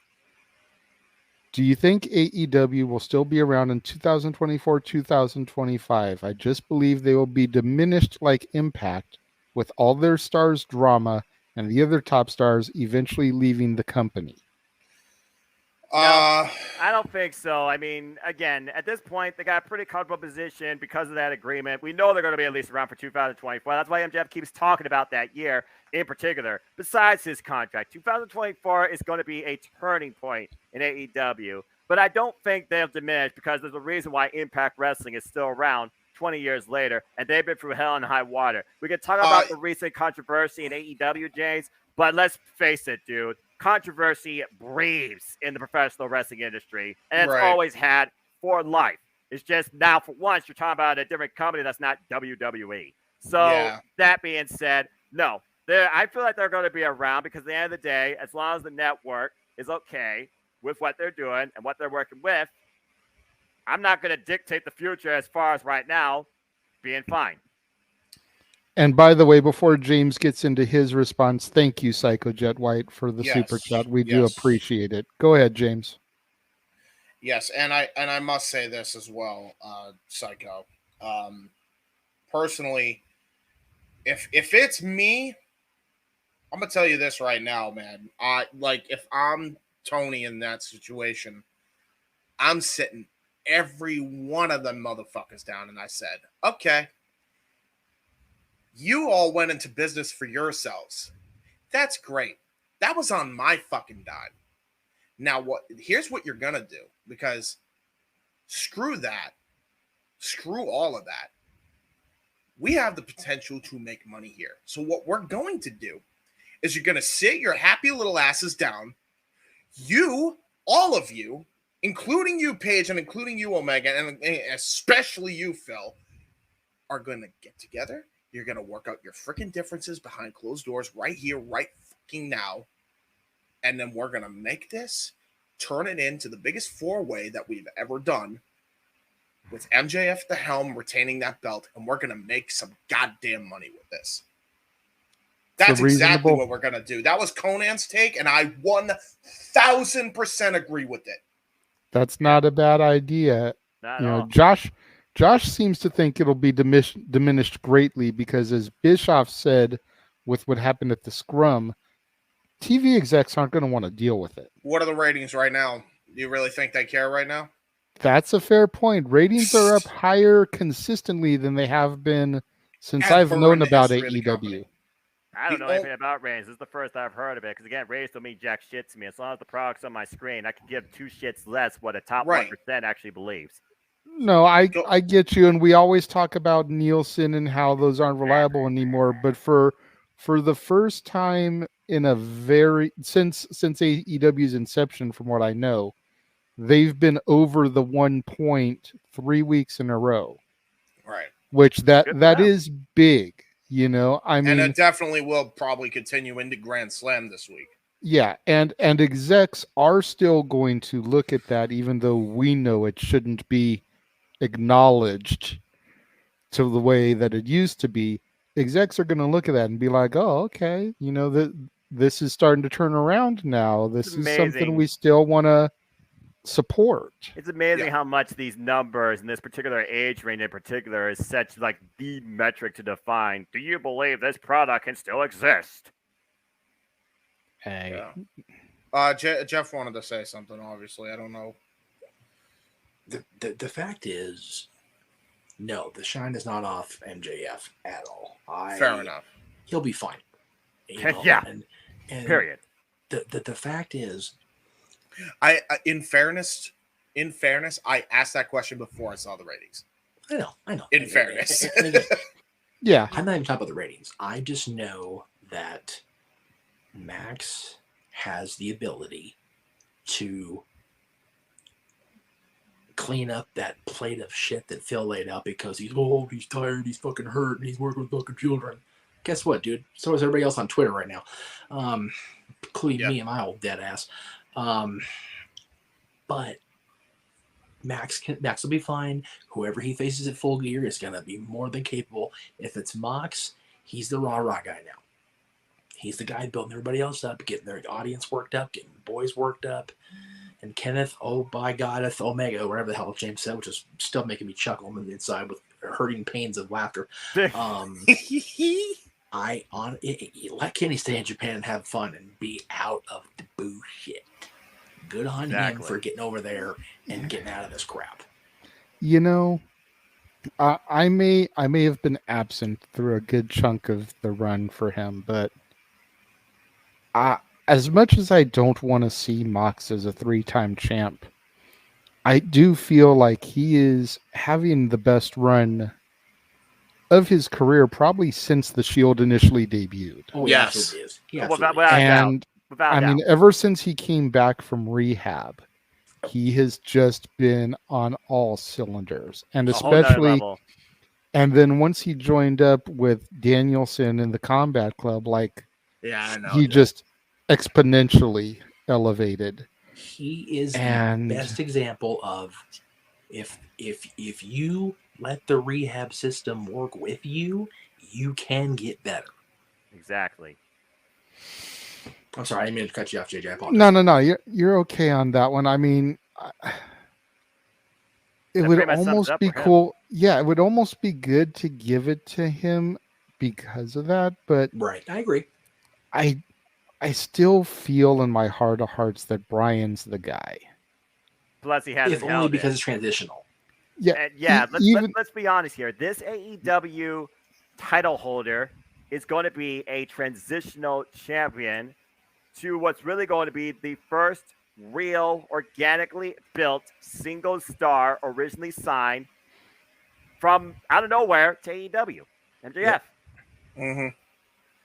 And go ahead, Jay. You know, go ahead, JJ. I'm sorry. Go ahead, JJ. I don't remember what else I was going to say. It's okay. You're talking about John Moxley and his presence of being a 3-time champion, but you still have thoughts about it. But again, the key word is, how do you set up a transitional champion where you respect the fact they won, it doesn't devalue them, nor does it hurt them when they drop it? Yeah, and okay, the other point I was going to make is no disrespect to Mox, and granted, I didn't see his work on the Indies prior to signing to WWE and becoming Dean Ambrose with the Shield and everything. That's fair. But he seems like he's more of a hardcore style now. And I feel like Brian would have the better match with Max as well. Well, like this could be a legitimate classic. Whereas Max and Mox, it's going to be a fight. And I don't think there's I don't think there's enough hatred between the two for it to just be a fight. Here's the other thing to consider. If Mox is the guy again and he does go on to face MJF, you know he's going to lose. There's no doubt about it. Yep. All 3 of his championship losses would be due to circumstances that at the end of the day were crap. Because when he lost to Kenny in that ridiculous finish. Well, in fairness, he lost to Kenny at Winter's Coming. To Kenneth by Goddeth Omega-eth? Yeah, he lost to Kenny. He lost to Kenny at Winter is Coming. He didn't lose the belt at Revolution. Right. He lost it at Winter is Coming in a semi-normal match, actually. Okay, fine. So the end of the program was just awful execution. It was awful. Yeah. The thing with Punk recently, he was given a 10-day, dude, here's for being such a good soldier. And had the media scrum not happened, it would have been a lot better. Because then it's like, you know what? He won it clean. He won it in the middle of the ring on TV, and he put up a hell of a fight and losing it. But because of the bullshit that went in the media scrum, it was completely a useless title switch. Exactly. And then whoever wins this match on Dynamite is going to lose. So we already know he's going to be a 3-time former champion. I don't want that for Mox. Brian has had a grand total, I think, of 2 championship matches, and both of them were unbelievable against Hangman. Yeah. We know we're going to get a match with him and Max if it happens, and it doesn't have to be the death knell of Brian's championship opportunities in AEW. Yeah, true. If John Moxley loses by again, the way, he had 3 World Championship matches, even though he wasn't. It wasn't a title match. He also had a great match with Kenny too. Right. But either way, he has. Brian will have opportunities. If Mox loses his 3rd championship and the program ends under the ridiculous circumstances, they might as well have him on Dark in the main event at that point. Basically. Again, and John Moxley right now, he's been pulled into this for damage control, really, because, again, he was supposed to be on vacation. Mm-hmm. Yeah, honestly, he's probably losing just so that way he can go on vacation after this. He deserves some time off, man. Seriously. That's the other thing. He was supposed to be on vacation right now anyway, so I don't see him needing to stick around. The only thing that I will say, though, is if they do go with Mox, the point of Moxley, it would be more of a fight. Probably would be a bit more of a fight element, yes. However, saying it, in Moxley's current state now that it would actually not be a great technical clinic as well, I think is completely off the mark now. Because you got to remember who he's got the learning tree of now. They literally, all of them trained together. Yuda's taught him some shit, and he's, what, like 21, 22? And then you have the veteran instincts of Bryan Danielson, who's obviously had an influence in Moxley's style as of late, and William Claudio Regal. Claudio Castagnoli, who also, both of them have had an influence in his style as of late. And it's very noticeable how better Moxley has been in that ring compared to his match with MJF, even in 2020. Yeah, exactly. His match with Punk was way more technically sound than I ever thought it would. It was so good. And that's what's getting lost in that too. So many people now, because of the drama, forget how good that match was. It was a masterpiece. Before we hit the main event, Jay, can I just throw out there for the record really quick? We're getting Chris Jericho versus Claudio Castagnoli for the Ring of Honor World title in 2022. Yeah. What the shit? Yeah. James, can you believe that, by the way? You weren't even on our Rampage Zoom. Hi, Cindy. That is so damn awesome. Bro, they stacked the deck again. And I'm like, damn it. All right, I'm doing a watch party because they really, it looks like a great Grand Slam feels like a pay-per-view both days. Yeah. Yes. I completely disagree. Yep, I do too. Yeah, that's a bad take. You go and you sit your ass in that arena, that Burbank Armory, and you watch the entire crowd sing every word to the final countdown as Bryan comes to the ring. Yeah. Before Judas was a thing. And you tell me he doesn't have an aura, especially the refrain where it's just us, not the music. Yeah, exactly. And you know what? I'll disagree on another point of contention that I think JJ you made, or that Jeff I think you made, that Danielson isn't good as a promo. Do we remember his post reinstatement in the WWE promo? Because that shit was masterful.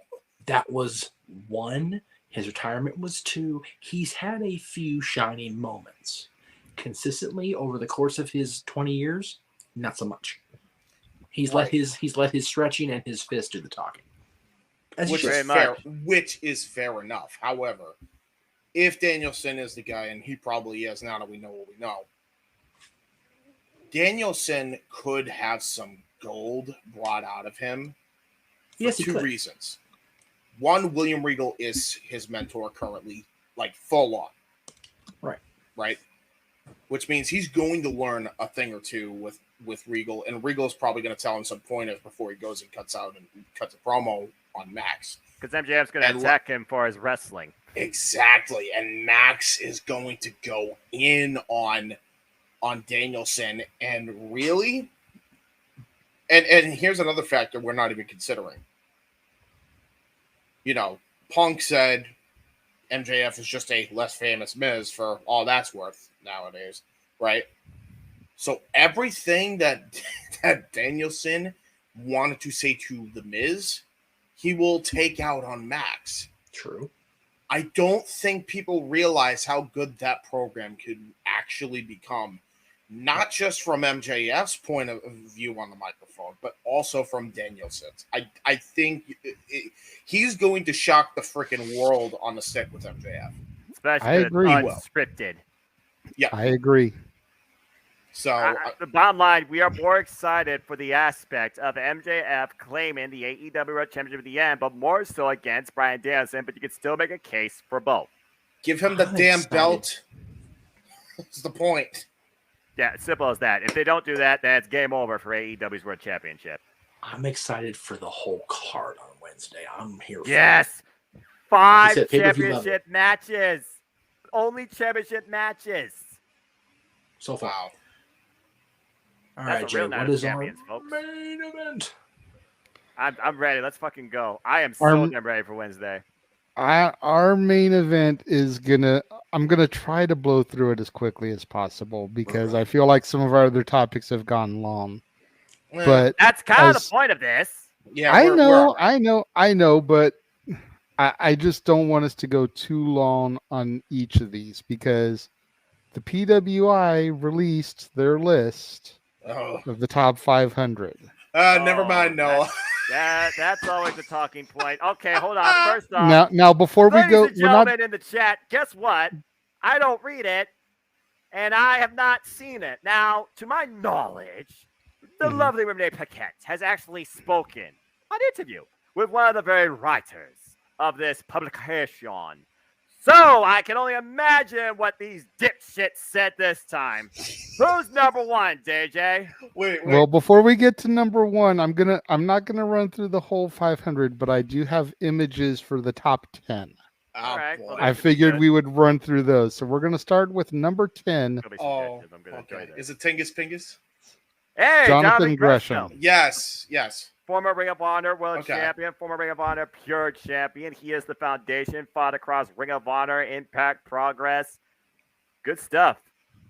Yep, agreed. Number 9, Big E. Oh, sorry. Big E, former WWE champion, and you gotta respect the charisma that this guy freaking brings. I wish him all the best in his recovery. I wish he had a better run with the championship, but that's a conversation for another day. Continue. Agreed. And his injury was so sad. Like accidental, folks, by the way. Accidental. I know, but like I know you do. He's such a good guy. Like you hate for stuff like that to happen to good guys. And it's like, man, I just want Big E to get his ass back to a ring.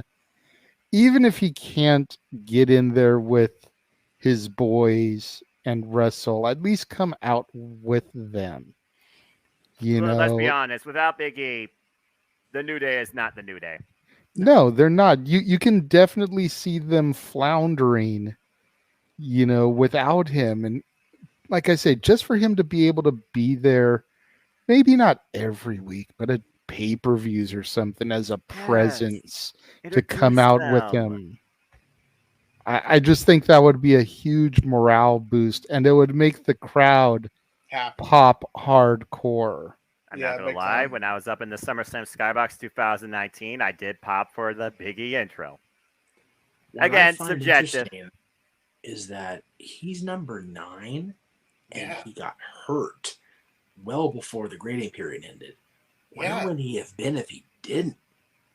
Exactly. And again, like I said, this list is always a subjective, objective, controversial, rant-filled topic. Well, I mean, at least it's by a guy that's, by all accounts, a decent dude. Number 8. Isn't it All right, let's keep going. You know. Huh? Ooh. Who that is? I'm probably gonna botch this. El Hijo del Vikingo. No, this guy is freaking awesome. I've seen a couple clips of him. Yeah, I believe he won the Mega Championship at. Yes. Me and you are both clueless, like shared. Yeah. I don't blame you for being clueless because this is a Lucha Libre entry. However, just to put in perspective how essential, and if for no other reason why I absolutely agree with his placement on the list. He is the biggest Mexican attraction that have brought back the Mexican fan to watch on a weekly basis since Conan. That's not something to scoff at. No, it's because not. Conan was a big freaking star in AAA. So if you are getting compared to freaking Conan and even to a lesser extent Vampiro.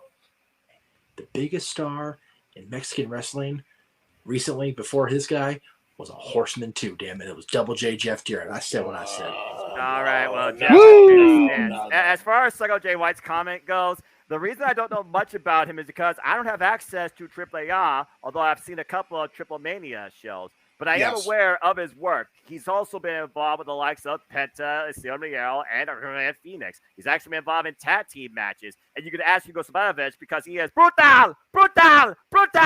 But I digress. That is no. The only way I want to see that comment is if Chewie is. That's right. Chewie needs to make that comment next time. Can Tito Ortiz knock him out again? Rio. Can Tito Ortiz knock him out again? No. Just one more time, please. Number 7. All right, let's keep going. Yeah. Brian Danielson, where do we begin? This freaking guy, like you said, 2 classics to his 60-minute draw of him and that FTW World Championship. He has formed the Blackpool Combat Club. We got William Regal, Claudio Castagnoli, and Wheeler Yuta. Every match has been great match with Jon Moxley, to say the least. Meacham. Within the grading period, which began July 1st last year, ended June 30th, this man also main evented WrestleFrickin' Yep. That's a fair point. He main evented 2 of the biggest shows in both companies' history. Yep. Against the 2 top faces of the respective companies. And had banger matches with both of them. Constant bangers. On more than one occasion. Banners and MASH. There's no This wrong. guy should be number 1 just for that. I don't know why he's not because higher. Roman stacked his ass. Again, anyway, subjective. I do believe he should be in the top 5, though. Brian Danielson. I guess if we're talking about technical wrestler of the year, probably, fair enough. Say this is worldwide, James. Yeah. I'm waiting Number to see 6. a particular name. Number 6. Cody Rhodes. The American Nightmare, and who, again, of course, came back to the WWF WrestleMania, has had 3 matches with Seth friggin' Rollins with a torn pectoral muscle. You crazy son of a bitch. And definitely laid a strong foundation in his time in AEW as the TNT Championship, including that crazy-ass ladder match that I saw live in Cleveland at Beach Break in the middle of winter back in January. And, of course, the son of a plumber. But I could go on and on all day. Cody, how about his match with Malachi Black, where he literally was on fire as well? That was a thing. That was actually against Andrade Idolo. I'm sorry, that's right, Andrade. Within the year they allocated for this grading period, like you said, he had an unbelievable run with Sammy. That match, the ladder match that you saw, Noah. The 3 ridiculous matches with Rollins, including the one where his arm was coming out of his damn body. It's ridiculous. Should have done that. Jesus. Again, this is all very subjective. It's the Aftermag folks writing it, so they decide, and I'm not gonna argue subjectivity because there's no need to. It's subjective for a reason. It's subjective. Like I said, I'm not gonna blast anybody that did this. Yeah, Let's talk about it. Cody, even with going down at the end of the grading period, he's definitely up there in the top 6 or 5 in the world. Absolutely, he's in 5 apparently. Yeah. Number 5. Number 5.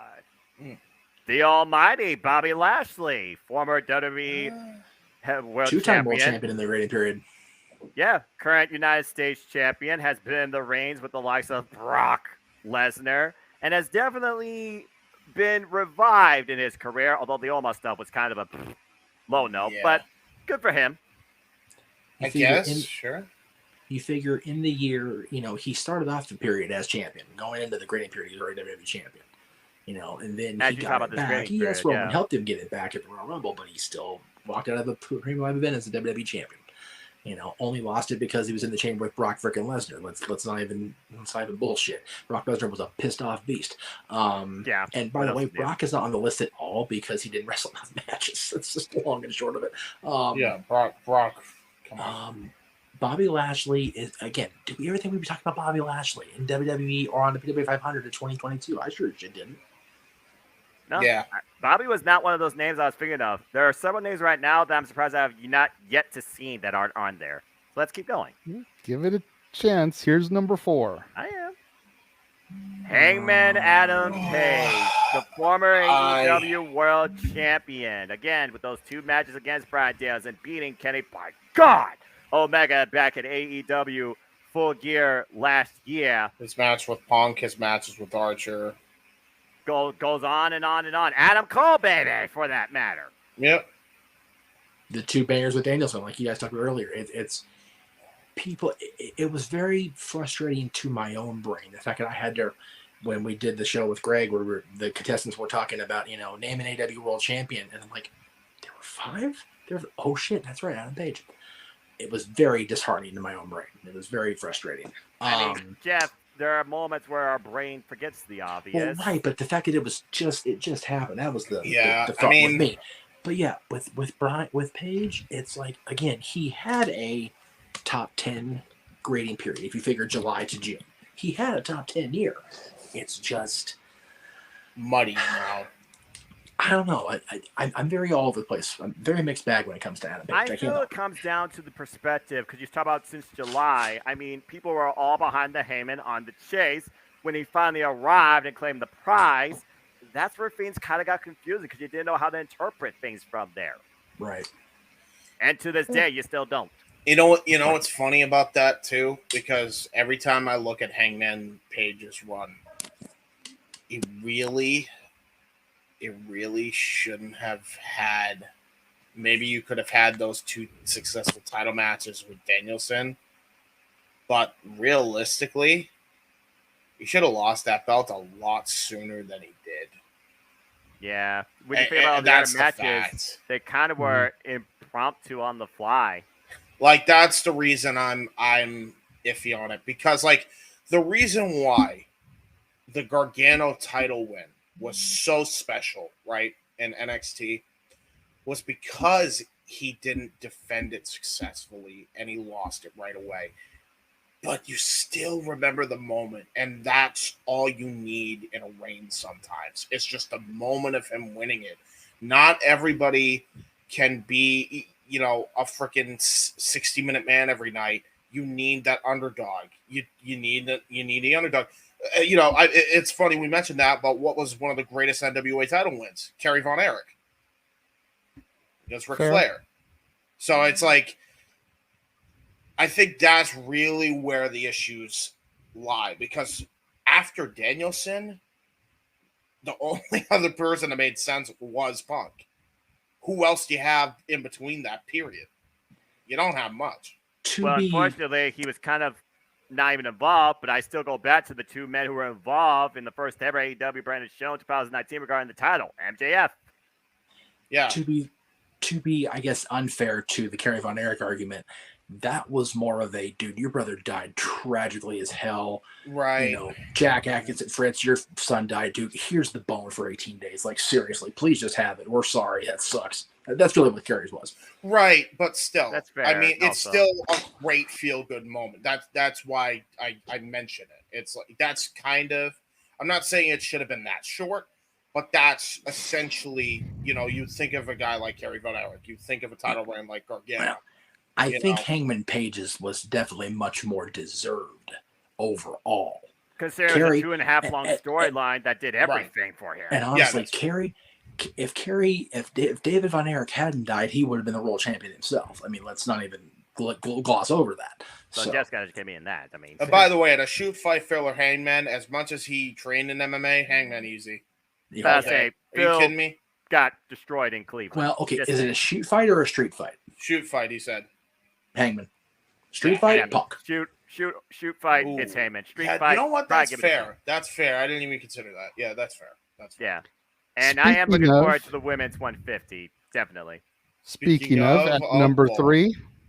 Oh, boy. God doggone it, I knew it. CM freaking Punk. Do I have your attention now? Year at the United Center and seeing what he's done in AEW since coming back to wrestling, you can't deny the work ethic that he has shown before he showed his ass at the Scrum at All Out. From Powerhouse Hobbs to Dax Harwood to, of course, his culmination as champion. He's not Amber Heard. Give it time, JJ. Give it time. Now, I'm sure Jeff has some stuff that he wants to say about Punk here. Buddy. Oh, boy. Yeah, well, can we just cut the feed off before we go into a bad world? Okay, hold on. Jeff, I'm sure Meacham has some stuff he wants to say about Punk being number 3. I'm just trying to get my shit together what James said. Bro, it's... Way to go, James. You definitely have moments of the night. It was good, wasn't it? No, I don't, because I don't think he ever planned on returning anyways, Anthony. Yeah, so one of the qualifications of the 500 has always been match quality. I mean, Punk had a handful at best. I'm not even going to deny that.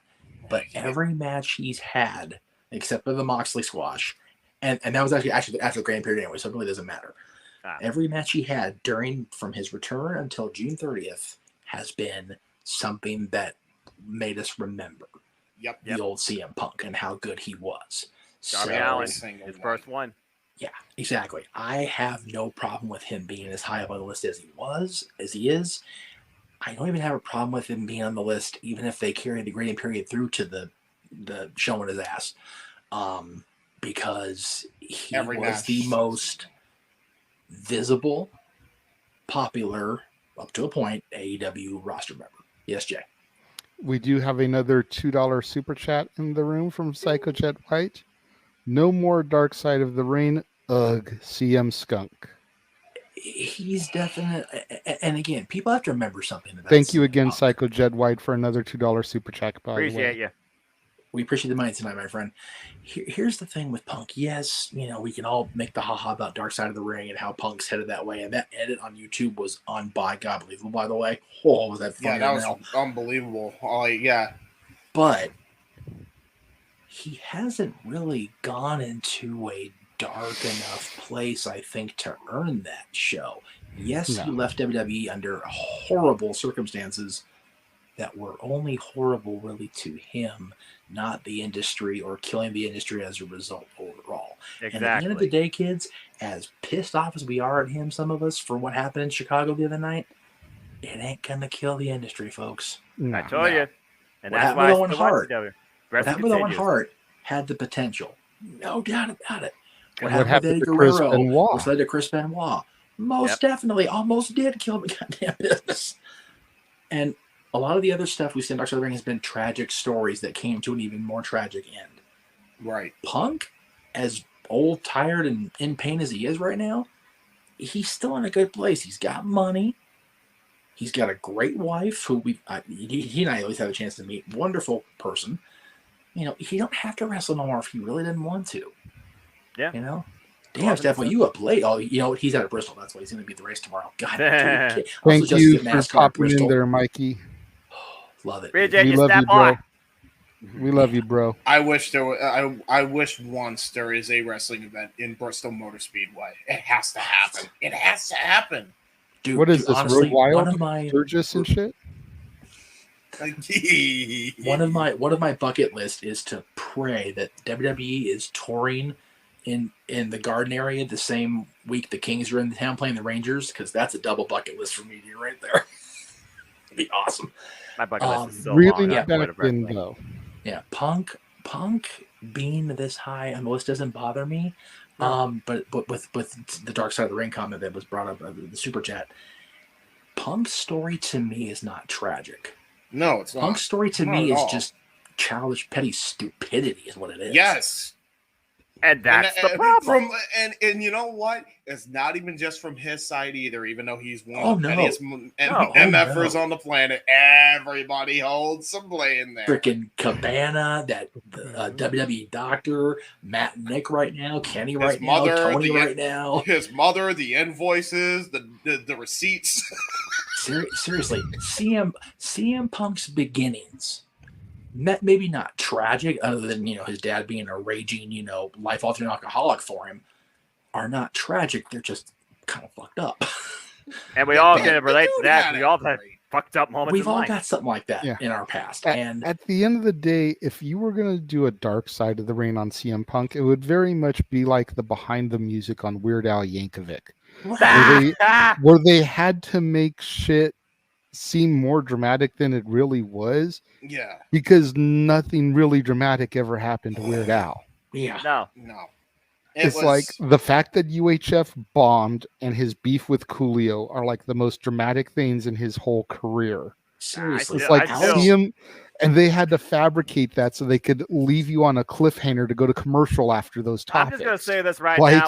I prefer Amish Paradise to Gangster's Paradise. I was going to say, Al's life is more vanilla than the guys in Amish Paradise. Like, seriously, he's fine. And Wyatt Dirty is one of my top 10 by him.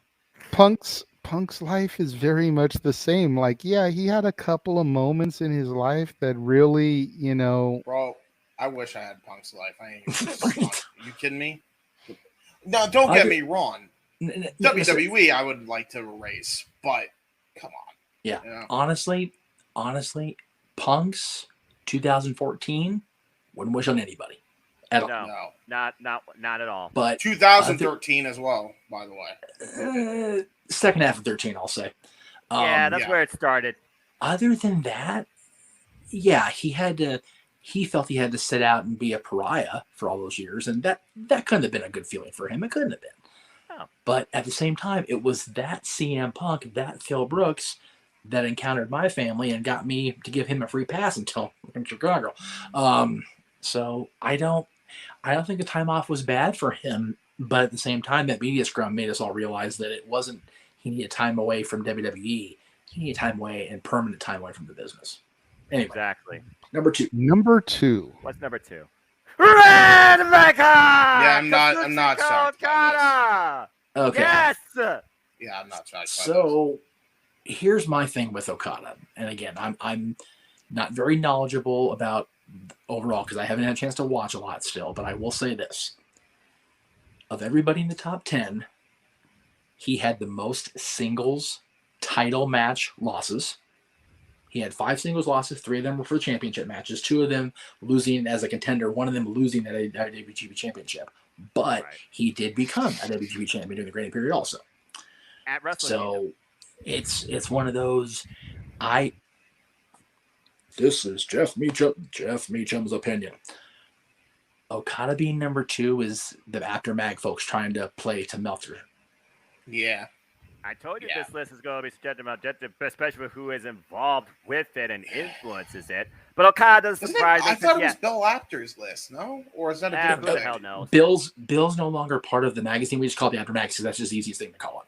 Okay, so just have the same print. And the thing is, like you said, Jeff, yes, Kazuchika Okada lost the IWGP World Heavyweight Championship this year to Switchblade Jay White back at freaking Dominion. But before that, he not only won it, he also successfully defended it back-to-back nights. That's why he's here at Wrestle Kingdom against both Will Ospreay and Shingo Takagi, and he's defended against Naito successfully 3 times this year. And when it comes to Okada, it's hard to have a bigger name in professional wrestling worldwide recognized for the quality, off-the-page amazing capabilities of talent that this man has. James, what do you think about Okada being number 2? As much as I like Okada, and this is coming from a dude who saw him live, I will say this at least. Yeah, I got to see him live in G1. I know, G1 Supercard. I will say he's really not happy that I went there. It's been a running gag for you.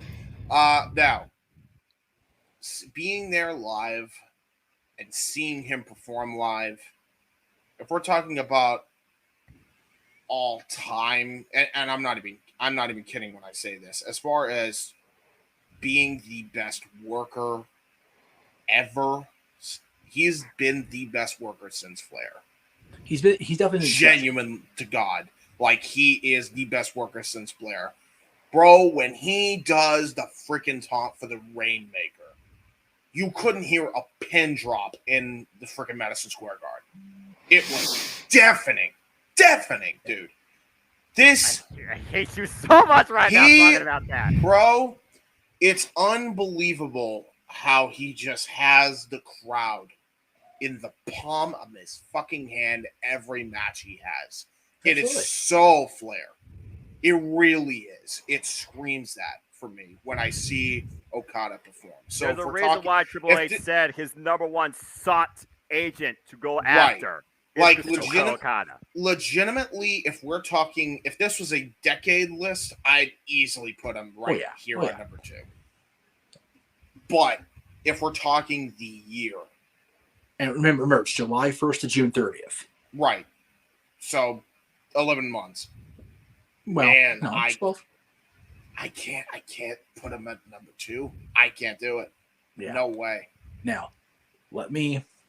Not if I may, JJ, yes, but JJ, you're gonna reveal number 1, but as a PWI subscriber so many years, you got to give a build up for something like this. When you talk about in the calendar year, in the year they allocated, when you talk about match quality, you talk about match variety, you talk about Okada had the presence, and somebody said that he had the presence, he should be number one. You talk about James said the crowd in the palm of his hand. Yep. There was nobody worldwide or domestically that had all those qualities. Now remember, and you know, yeah, Okada's number 2s, but he's the one. You know, James, go ahead, open this one up. I've talked about everybody enough. Well, no, you know what? Here's you can look at both sides of this and make a valid point, and then you can also make counterpoints and other things too. So go ahead, James. I'm very curious. If I'm making this list, I'm not even having Okada in the top 3. I might not even have him in the top 5. Maybe 7. He's definitely top 10, but you gotta consider he's definitely got to be top. You look at match quality, but you also look at match results. So I mean, that's the kicker. If it's up for me, there's 2 names that really should be at the very top of this list. One of them is CM Punk. He should be number 2, if he's not number 1. Here's why I give it to Roman Reigns, and why I think he actually should be number 1. You know why? He is the most professional wrestler in the entire industry. Quote me. If more people were like Roman goddamn Reigns, if they were more like Joanna Wahys in this freaking world, not saying everybody has to be like that, but if we're talking about main event caliber talent, oh boy, could we be doing way better business than what we're doing right now. Hi, Phil. That one was for you, you piece of shit. Good on you. And also to Kenny Omega, because there was another comment that said, because he's not blameless in that freaking argument either. People were saying, who's better, Kenny Omega or Roman Reigns? After the crap he's been pulling, Roman. I don't remember freaking Roman decided, hey, let me come in with my freaking friends when Phil Brooks is red hot and full-on dickhead mode. Let's bust into his freaking locker room and let's have a freaking chat with 3, 4, 5 guys surrounding him. Oh, gee, that was going to end great. Yeah, just for that. Yeah, Roman deserves number 1. Because holy shit, would this industry be way less toxic if there was more of him at the top of the freaking card. Because, and even if, here's another take for you. He's the most selfless damn performer in the entire industry, bar none. The amount that he gives people, the amount that he's given Drew, the amount that he's given every person that he's ever fought in a ring with. Danielson, who was on his way out of the damn company, and he still put him over on the way out, even in defeat, twice. We need more people like Joanna Wahys. So yes, for that reason and for all the drama that's happening, the freaking BS toxicity that is the IWC, yes, Roman Reigns absolutely deserves number 1. Quote my ass. Open mic night audience, acknowledge him. Yeah. Damn straight. Couldn't have said a better myself. Again, I just talk about the accolades. We talk about since last year to arrive. Roman Reigns, again, he has still been the guy. He truly is the one. It doesn't matter where he is in the world. He also has the audience in his hands, whether they're with him or against him. And so far, the only place in the world against him right now is Cardiff, Wales. Whether they still acknowledge him or not, that's a conversation for another day. But successful title defense against Drew McIntyre, Seth Rollins, Brock Lesnar, not once, but twice. And like you said, with Bryan Danielson and Claudio Castagnoli, the former Cesaro, the work that he's done with those men as well, with Seth freaking Rollins, you hit everything to a team when it comes to him athletically, but you also went even further and talked about him as a human being professionally. In everything you said, I acknowledge your statement, and I acknowledge that Roman Reigns, as far as this list goes, should be number 1. If you want to beat Roman Reigns in the PWI or any damn list in pro wrestling, stop being selfish and do what's right for business. Phil, Pretty much. Kenny, Hangman, all of you motherfuckers. That was for you. Now, Be Pretty like much, Roman. I mean, I'm just gonna say Seriously. this, James. Are you talking about Nick Aldis too? Yeah. Oh yeah. Oh yeah. Oh, that one is especially for him. I didn't even think about that. Thanks, Noah. Yeah. Oh, you're welcome. I Aldis look at all too. fates wrestling. you know, when I first started turning back into wrestling and watching on a somewhat regular basis, I would see Roman, and I was like, I'm not impressed. But I gotta admit, after 2-3 months of tuning in, watching the shows, seeing the build, I came into line and I began to acknowledge the tribal chief, the head of the table. As we all have. You don't have to watch WWE to understand what this means. No. And by the way, this is me basically saying and pointing out that he literally just took the gimmick that he currently has from the Good Father, from the Fockers, Meet the Fockers. That's just literally the gimmick, really. You know, if you break it down. So at this point, you're just wondering, when does the bloodline spill? Pretty much. So that's number one. That is the main event. Did you have something else you wanted to say, Jeff? I didn't get to speak my piece. I just gave Roman. Yeah, please go. I was going to say I thought that James said it for everyone pretty eloquently. We just kind of need to smile and nod. Everybody deserves a voice, including Jeff. I was going to do a whole Paul Heyman spiel, but now you shit on it by saying I don't get to talk. So I'm on Pat. Go ahead. No. Go ahead, talk. It's okay. Ladies and gentlemen. My name is Jeff Meacham, and I am here to set things to reality for you here in the audience at home, okay? Over the 2 years of the two different grading periods of the last two PW 500s, other than 61 days of the last however many 2 years, Roman Reigns has been a champion. That's the long and short of it. This last year grading period, he has two television losses, both by disqualification. And he's got, and add another statistic, 2 championships. Yeah, he beat a Hall of Famer already and a surefire Hall of Famer in the main event of WrestleMania. Stacked them on top of one another in the process. Beat that same future Hall of Famer the next time on television. Beat that same current Hall of Famer at Money in the Bank, and only didn't have the big moment afterwards because John Cena came out and shit on it. Then he done whooped his ass too.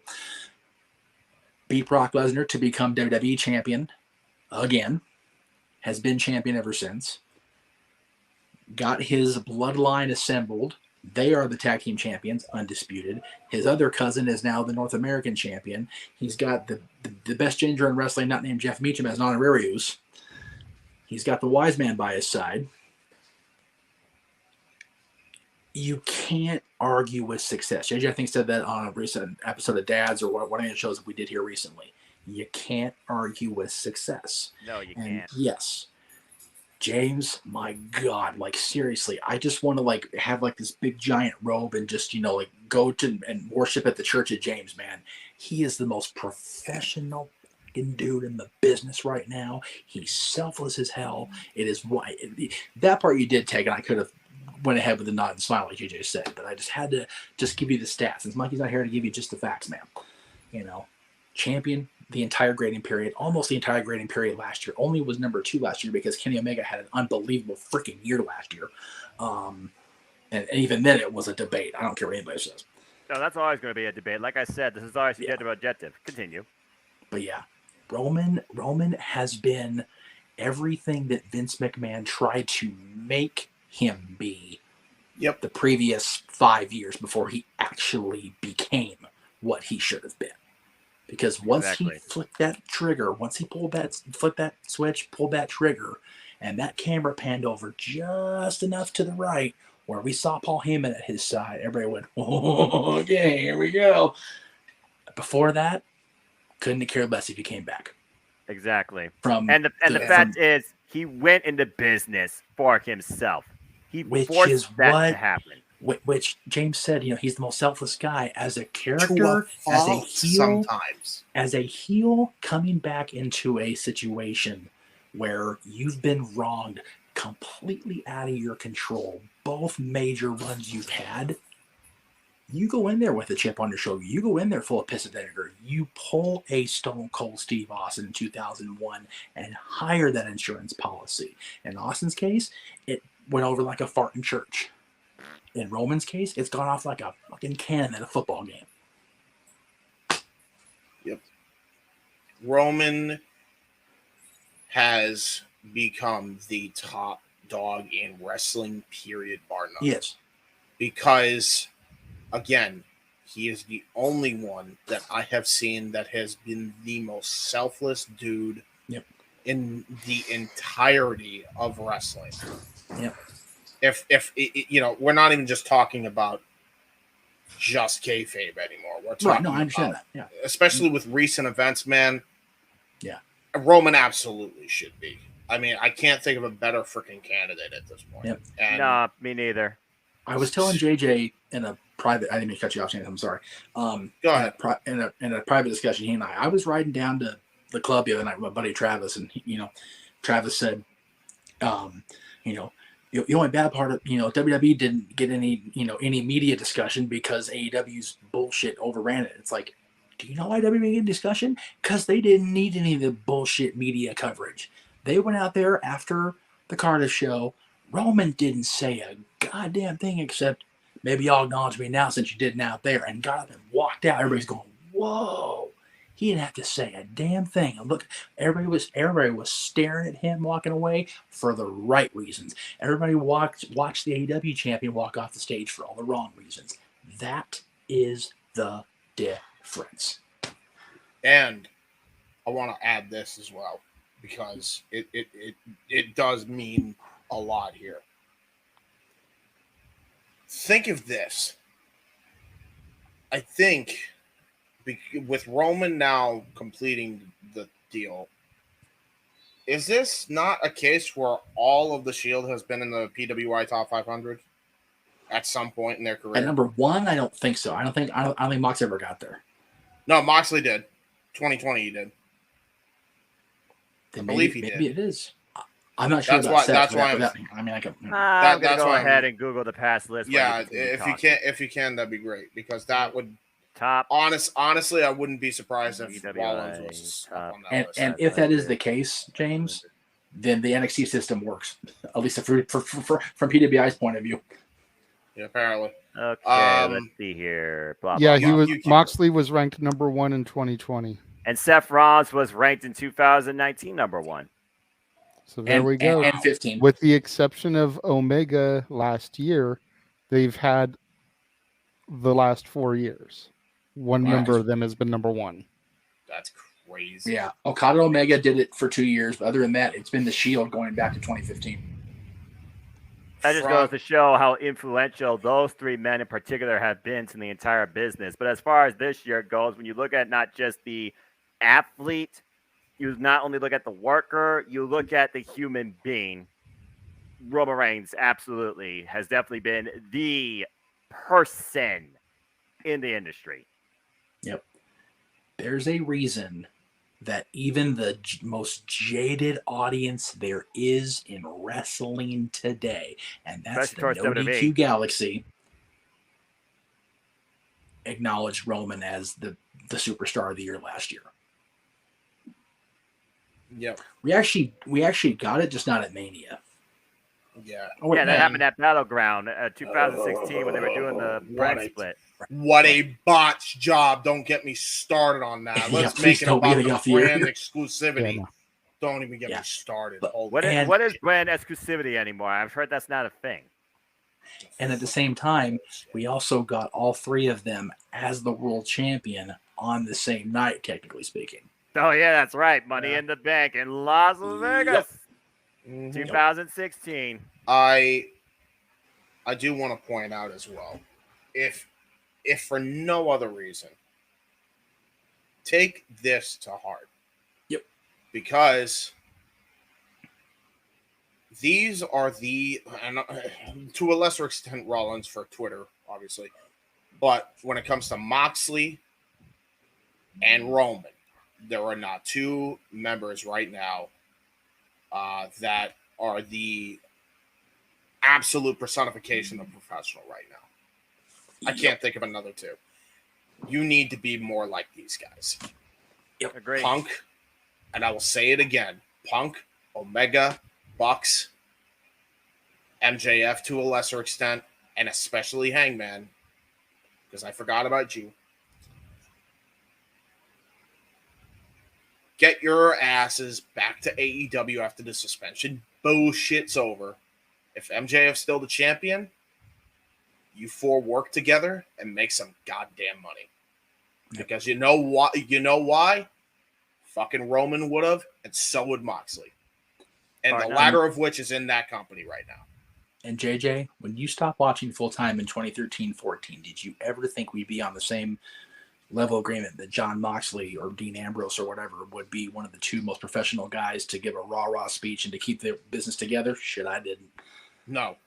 Roman, I could see it because the bloodline. Roman grew up in this business. He knows. Well, I mean, we say that. Not family connection. I mean, you can talk about that all day and night. But as far as John Moxley goes, isn't he was his just brother? the guy that just didn't really get a chance to show you what he was capable of to a degree in the other company, or wasn't fully respected enough for what he did bring forward. Again, 2016, you thought he was going to be the front runner of the so-called brand, and then that fell apart with a low blow. Yep. All right. So, like I was saying before, Jeff said that he needed to speak. Sorry. That was our main event topic. I do have a couple of starred questions real quick that we can just kind of briefly gloss over before we get to the wrap up here. Yeah. Let's go. First one that popped up, Cleaver asked, Jeff, you must be happy about AEW coming to town with the pay-per-view next year. It's close enough where I'm thinking about it, because I actually got to finally go up there during our What's it little supposed Six to be? Flags. I'll get there. I'm being a storyteller. Our Six Flags little summer tour. They're running the Cow Palace apparently for Revolution. Ooh, okay. And There's you gotta history go. in that You gotta venue. go. You gotta go. You gotta go. You need to go, dude. Frisco is right there. Like, it's close enough where quick little train ride, even a quick little plane ride if I'm allowed to fly. That is where New Japan Pro Wrestling introduced the IWGP United States Championship and really first planted themselves on the West Coast into global expansion. You need to go there. You need to go there. Put it to you this way. I went to the Lucky son Cow of a bitch. Palace. I was inside the Cow Palace for the Frisco fiasco, that horrid weekend excursion that had a bunch of autographed celebrities and wrestlers come out there that the promoter bailed on them. But walking into those halls, walking into that arena, standing in the stairwells and looking down where the ring would have been, where Eddie defeated Brock Lesnar to become WWE champion, I still got goosebumps in an empty fucking arena. There were pictures on my social, brother. I showed them to you privately also. I know. The promoter let me stand in the middle of the building, like right where the ring would be, and look up. And then, walk in the office halls where everybody signed that. It's, like being able to reach out, and granted, it's slacked over, so you can't actually touch the signature itself now, but being able to touch a wall that Elvis fucking Presley signed, like, Jesus Christ. Like, that place is so... Here's the caveat, though, to answer Colin's question. Am I happy? Depends if the mouse lets me go. There you go. WrestleMania is already, like, I already told Mike, look, I'm going to Mania. Like, I'll come to work after this, before the show. Whatever. Mania, like I said, it is a once-in-a-lifetime experience. Tell you this much, if I don't make it out to California, I will try to go to Philly. Dude, you have to. There you go. It's one of those, I passed up the last 2 times they were remotely close. I can't do it a third time. And well, especially if they're in the Cow Palace, you got to go. Well, not. I'm at Mania. Yeah, the Cow Palace. Yeah, first time AEW is running a pay-per-view here, dude. Find a way, man. That's crazy. That is beyond to have a chance like that. Wow. When we were discussing NXT, Mansfield said, speaking of, with the launch of NXT Europe, do we get the old European belt back or a new version? And do they keep the lineage or start it new like the Cruiserweight title? if I'm Triple H, you keep the lineage prior. Yes. Yeah, I'm cool. I'm okay with them getting a new belt design as much as I love the European title. That's one of my favorite belts. Shout out to Cleaver Con Andrew. That's also his. Keep the design or keep the lineage though, because otherwise you get rid of Davey Boy Smith, Shawn Michaels, Triple H, Owen Hart, X-Pac, D'Lo Brown, two of arguably the greatest European champions of that area, period. With the vest. At the vest. You know. Well, do you really get rid of it though? Because let's be a little analytical, if I may. Cheap me analytical, what a concept. The WWF European Championship was only the WWE European Championship for a couple weeks, maybe. Yeah, that's fair. Okay. I mean, it is an NXT European champion. Yeah, I can see them. The Key Kids, NXT European now. But here's how Triple H operates, though. Keep in mind, Jeff. North American title, he used promo package of old North American titles to establish why the North American title in NXT was important. I assume he's going to do the same with the NXT European Championship. But the lineage of the North American Championship starts with Adam Cole, not with whoever the hell's North American champion. You know, Jeff Jarrett, 1998. Right, but they talk about the lineage of old. You can acknowledge the championships all you want, but you don't need to continue the lineage because honestly, it's a different title. Now the belt design, it's a happy medium. The belt design, I'm on that. Please bring. I love that belt so much. I always have. Well, again, it's kind of like how they raised up the value of the United States Intercontinental Championship, and you see what both those titles look like nowadays. And I could definitely see them doing something like that as far as the European Championship goes with NXT Europe, because as far as NXT Europe goes, that could literally be the championship, the NXT European Championship. It will be the championship for that continent. And to be honest, and to be honest, here's another thing. So, if you're going to be doing NXT Europe, the way I'd differentiate NXT Europe with NXT America, I guess, I would make it like New Japan in that you establish weight classes. I would actually consider bringing the Cruiserweight title back for this brand specifically. It would really set it apart, I think. I tried to find this picture and couldn't find it, so no, I haven't seen it yet. As far as the new tag belts allegedly being designed, they're finally getting rid of the dimes and the blueberry strawberry strap. No, from what I heard, oh God help me, Lord forgive me for putting this out there in the universe.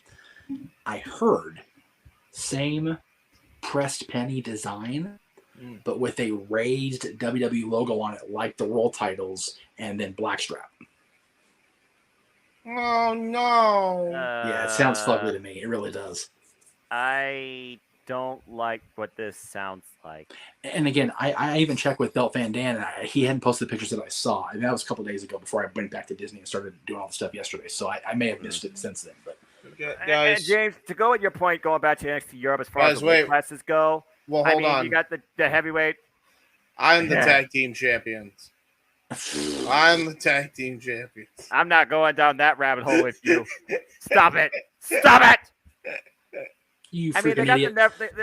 they got the junior heavyweight, they got the heavyweight, they got the never open weight. So NXT Europe could probably pull that off, and it was probably some promotions actually have that already to a degree. Now, truth be told, I don't follow all the promotions in Europe because, well, I don't have access, and two, I don't know all the promotions in Europe. But I look at Red Pro, I looked at WXW, I looked at Progress, and you look at ICW, and based on their structures, it's entirely possible they could literally have dedicated classes to these championships. Weight could just be one factor. Yeah. Could also be they've bought the rights to these old footage from the companies because they're going to incorporate into NXT Europe. Maybe. Maybe territorial type stuff. Yeah, but again, creating a territory under one brand across a continent. NWA did it for many years successfully. So anyway. True. I mean, you could do it like that. Like if you're gonna run it like NWA did with the territories in Europe, that could work gangbusters. Yeah, actually, I would love that. Oh man, I like that a lot too. Yeah, that'd be great. I'm fine with that if they do it that way. And as far as the never open weight 6-man, they'll just have a different show. You know, is what it is. Yeah, I mean, again, when you're dealing with Mother Nature, what is the purpose of the never open weight 6-man tag titles, man? I never understood it. I never understood those titles. Bro, they don't even make an effort to make trios there. AEW has way more of an effort with trios than freaking Japan has ever in their entire history of the titles. Exactly, my friend. Exactly. Freaking Toru Yano had the belt, for crying out loud. Don't bring up that name! Anthony Matzel made a comment that we have actually discussed in private, off air, numerous times. Noah needs to audition for a commentator role. Oh, yes. Everybody say Noah for commentator. Type 1 in the chat right now. Thanks. Don't acknowledge that, people. 1 in the chat for acknowledge Noah. Listen to him. Acknowledge him. I mean, acknowledge me on the Jeff Meacham Network if you want to hear more of the commentating from me. That's all you need. I done said it, dude. We've all said it, and the fact that people in the chat room are saying it just strengthens our opinions, bro. Agreed. You all know how hard it is for me to. You know how hard it is for me to be humble. I'm like Flair on promo. It's hard to be humble, but damn it, if I didn't pick the right guy for the right job at the time, man. And between my two, my stupid mirror, between the two analysts on the different shows, WWE or AEW, dude, I got a great team and I love life, dude. The last starred comment before we get into the shills and all that stuff. Josh Manfield. Oh, Lord, here we go. Every male wrestling fan lets out some tears tonight as Mandy Rose is officially engaged. Congratulations. Oh, my. Take the comment down. There we go. Can't see the ring. I'm getting there. Give me a second. Damn it. Good for Tino, dude. Good for Tino Sabatelli. Yeah, good on him. Buddy, lock that down. Yeah. The money come. The money come. All I got to say is he liked it, so he put a ring on it. I did it once, it did it twice. It ain't my last one. I love that theme, man. Oh, Richard's heartbroken. I'm sad for Richard now. That's a bummer. Wish him nothing but the best and all the happiness. Yeah, absolutely. I had the chance to meet Mandy and Sonya when they were still doing the Tough Enough rounds. Great ladies, the pair of them, and they both seem happy with their partners now. I mean, Sonya's been apart from the partner she was with during the whole dramatic bullshit she went through, but she seems like she's happy with her partner now. Mandy and Tino have been together for a long time. Like, people don't even know. Yeah. They've been together for a long damn time. I think I read since 2018. Yeah, it's one of those, and for wrestling, 4 years is a long time. We can all agree on that. Especially remember when he was supposedly a mole? So bad. Look at this shit. So bad. Oh, God. Twitter. I think there needs to be a little more love and happiness and engagements in the world, damn it. I'm okay with that. That's cool. You know why? Richard. If for no other reason than to get those motherfuckers off Twitter. Richard, we may get to that next week because we're starting to try to wrap this up. Same with you, Psycho Jet White. We'll try to get to those next week. And James, we appreciate you watching. Put a bow on what you said. Unfortunately, when it comes to the Queener, there'll always be some bot or some idiot with some reason to try and make the world burn. Yeah, and there is a certain guy with glasses that exists that is married. Oh, wait, some folks want to watch the world burn, y'all. I didn't say nothing. So before me and Jeff start to run through our shills, James, is there anything that you want to plug or promote? Believe it or not, there is. So, the hell you say? There is a couple things on my channel, which is this username right here, youtube.com/user/this username right here, JHEBERTSIDE95. JHebertside95. There you go. On that channel, there's 2 podcasts going to be dropping. Number 1, everything that I say, you want to hear more rants like I just gave. Here's a preview for you. Tune into the Jay Hebert side of things. Things have just got altered. I was originally going to cover the BS with the stuff that passed, but that past don't matter no more. Will Smith, whatever, Amber Heard. The new past. It's in the past. Yeah, you still brought up her name tonight, you idiots. Yes. Well, I didn't. I just commented. bed. I just commented on JJ's comparison to Mr. CM Punk. Give it time. Point taken. Damn it, Janet. Damn it, Janet.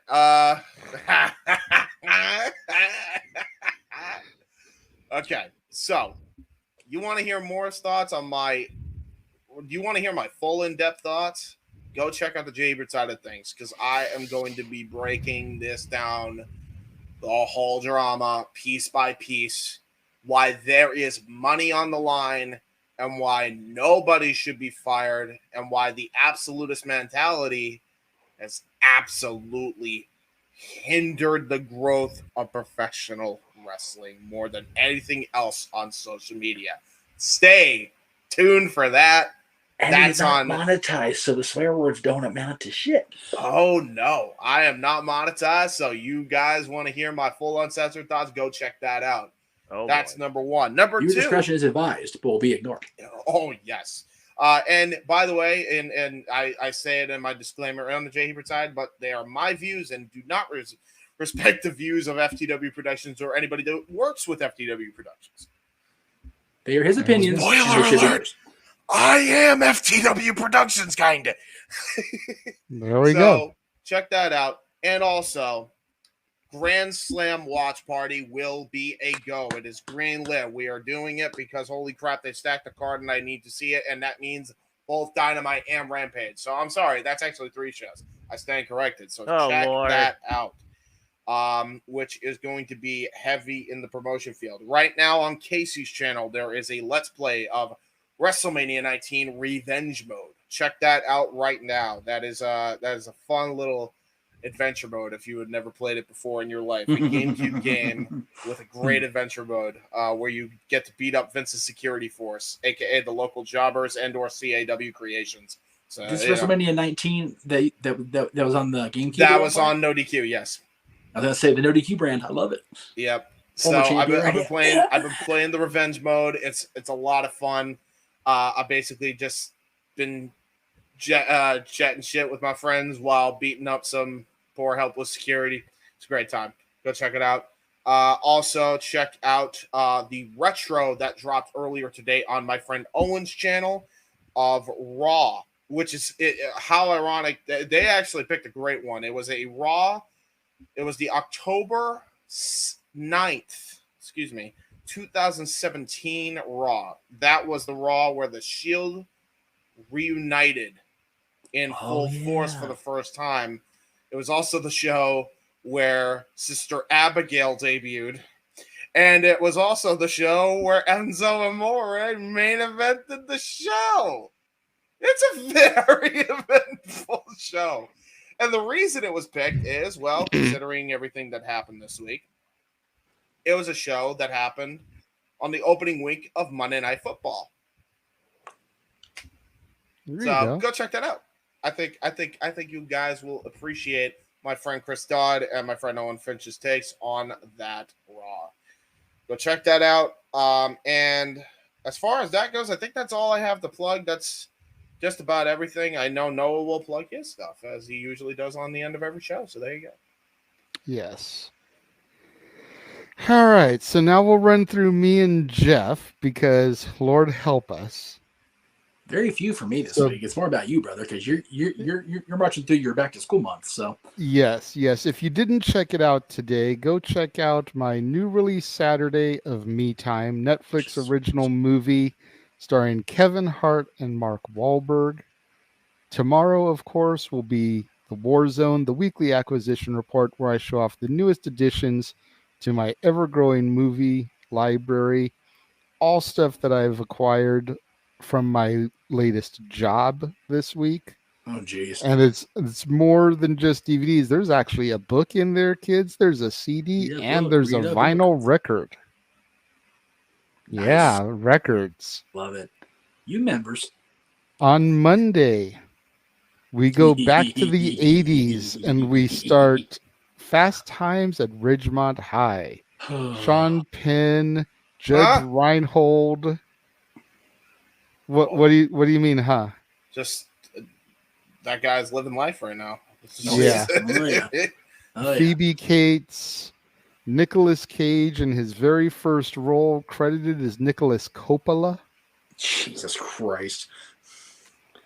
It's a fun one to watch. Phoebe and her Cates in that one. Forrest Whitaker is in it. Oh, that's right. I forgot about that.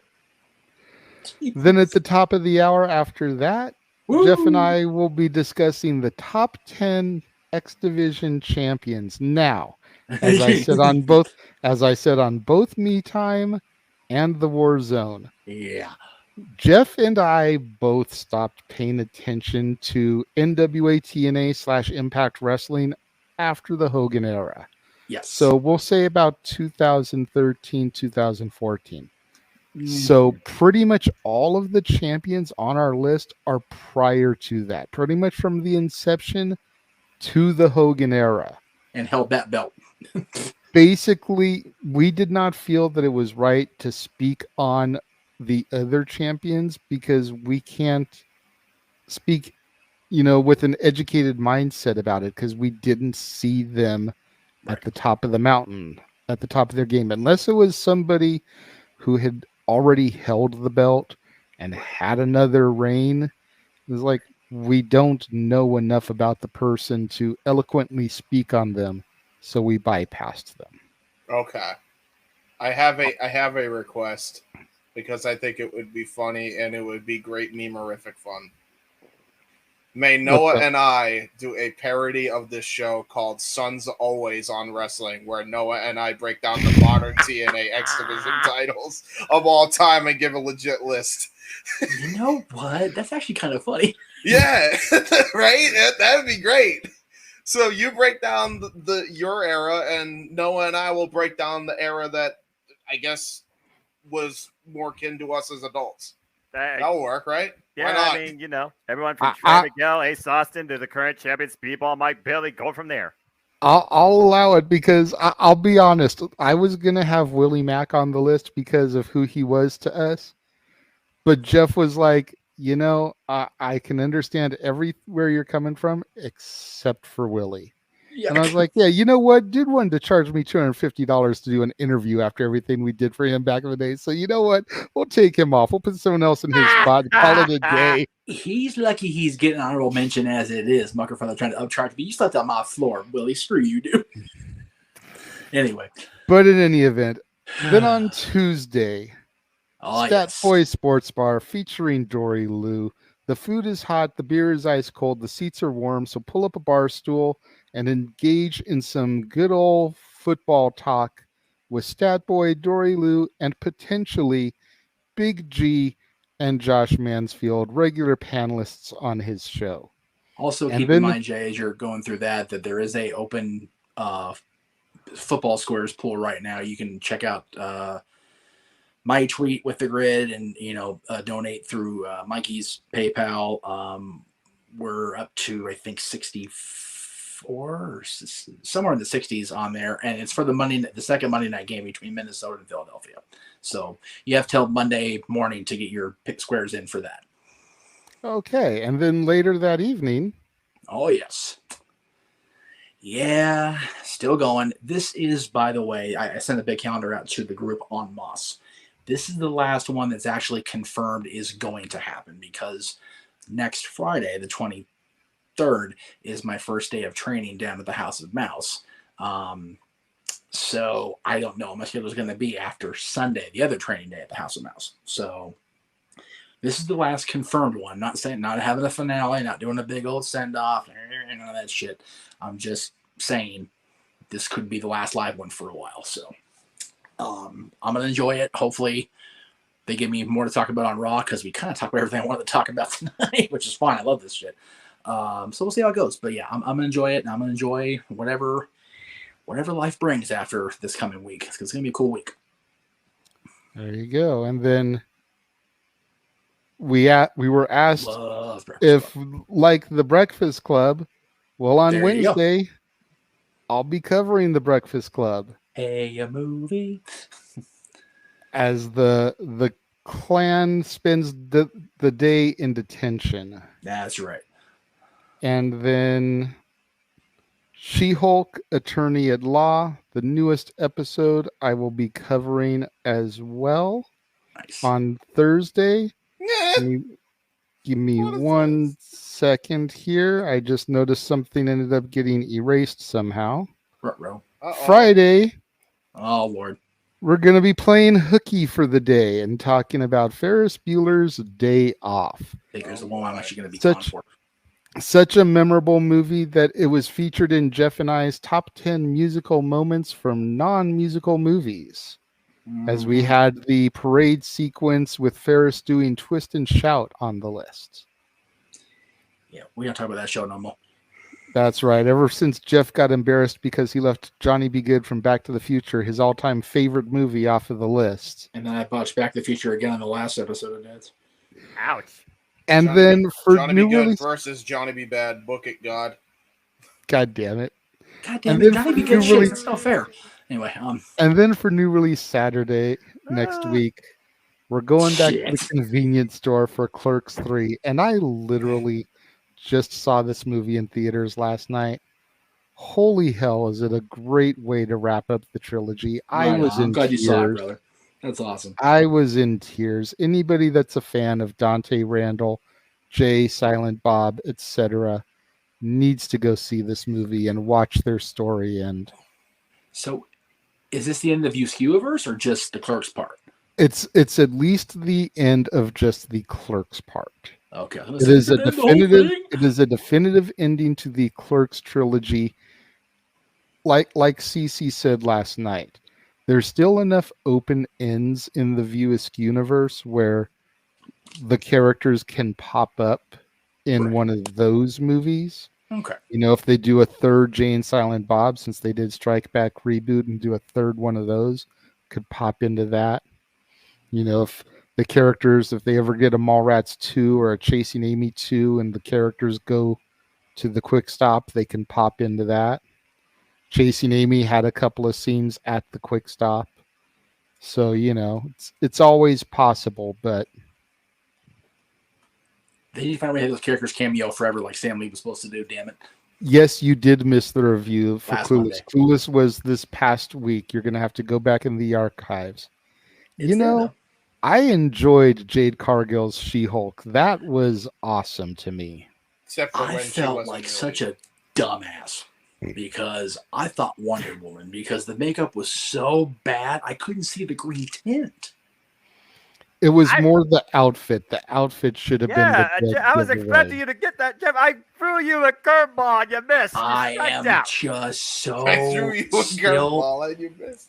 It's remember, I have not watched She-Hulk yet because I'm still very much kind of dipping my toes into the sand of the MCU and all the peripheral stuff. So no idea what she wore. All I see is big Amazonian woman looking like a superhero. Wonder Woman.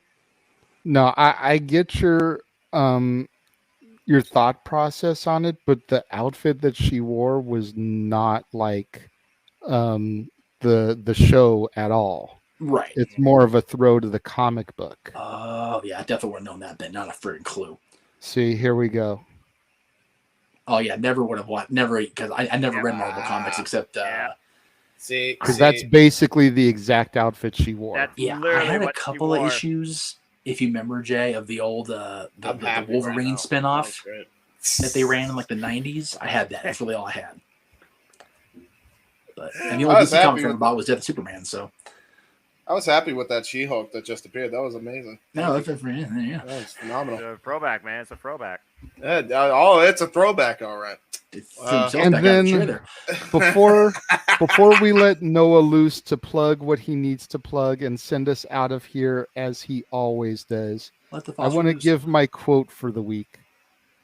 It comes from a song. It's actually a little bit longer than last week's was. I'm going to actually give you the verse and a chorus because it's got to have a little build. Like Jeff talked about earlier, storytelling. So, the longer I live, the more I believe. You do have to give if you want to receive. There's a time to listen, a time to talk. And you might have to crawl even after you walk. Had sure things blow up in my face. Seen the long shot win the race. Been knocked down by the slamming door. Picked myself up and came back for more. Life's a dance you learn as you go. Sometimes you lead, sometimes you follow. Don't worry about what you don't know. Life's a dance you learn as you go. Yep. Sorry. I will say to Psycho, because I just saw his comment. I'll be nice to you because that I feel that. Here's the only piece of advice I will give to you. Don't be a hopeless romantic like me. Just wait for the right one to come. Right. Then you avoid the bullshit. There you go. Allegedly. Allegedly. From the voices of experience. Yeah. Trust and believe, brother. I've had a lot more relationships than you can keep count on, and all of them have been terribly except for my recent for one. life. And Noah, plug whatever you need to plug and take us home, good sir. Go ahead. This is always a pleasure. I hope everyone had a great time tonight. But folks, you want to know more about me, know this. I am not a signed paid commentator. I am not a guy looking for love in all the wrong places. I am just a simple man and a lifelong fan of, what's the words I'm looking for? Oh, yeah, that's right. Professional wrestling! Damn it! But I digress. Buy that shirt too.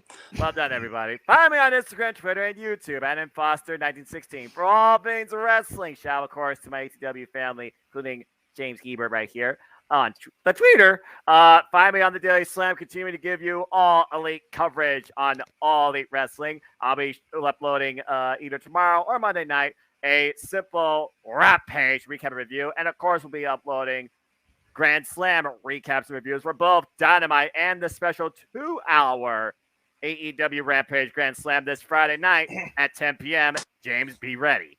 Also, stay tuned for me and Jerry, insert last name here, as we will be coming back together as a simple and powerful duo because it's a double whammy on Friday night. Because Victory Road's ahead for Impact Wrestling as well. So we'll be previewing and predicting that live on, of course, my YouTube channel. And that's really all I have to say about stuff that I do for the week, too. But I'm going to give a cheap plug also to Datia again. Always a great friend, great supporter. Follow her on Twitter and follow her work on the Daily Slam as she provides weekly coverage of Impact Wrestling, too.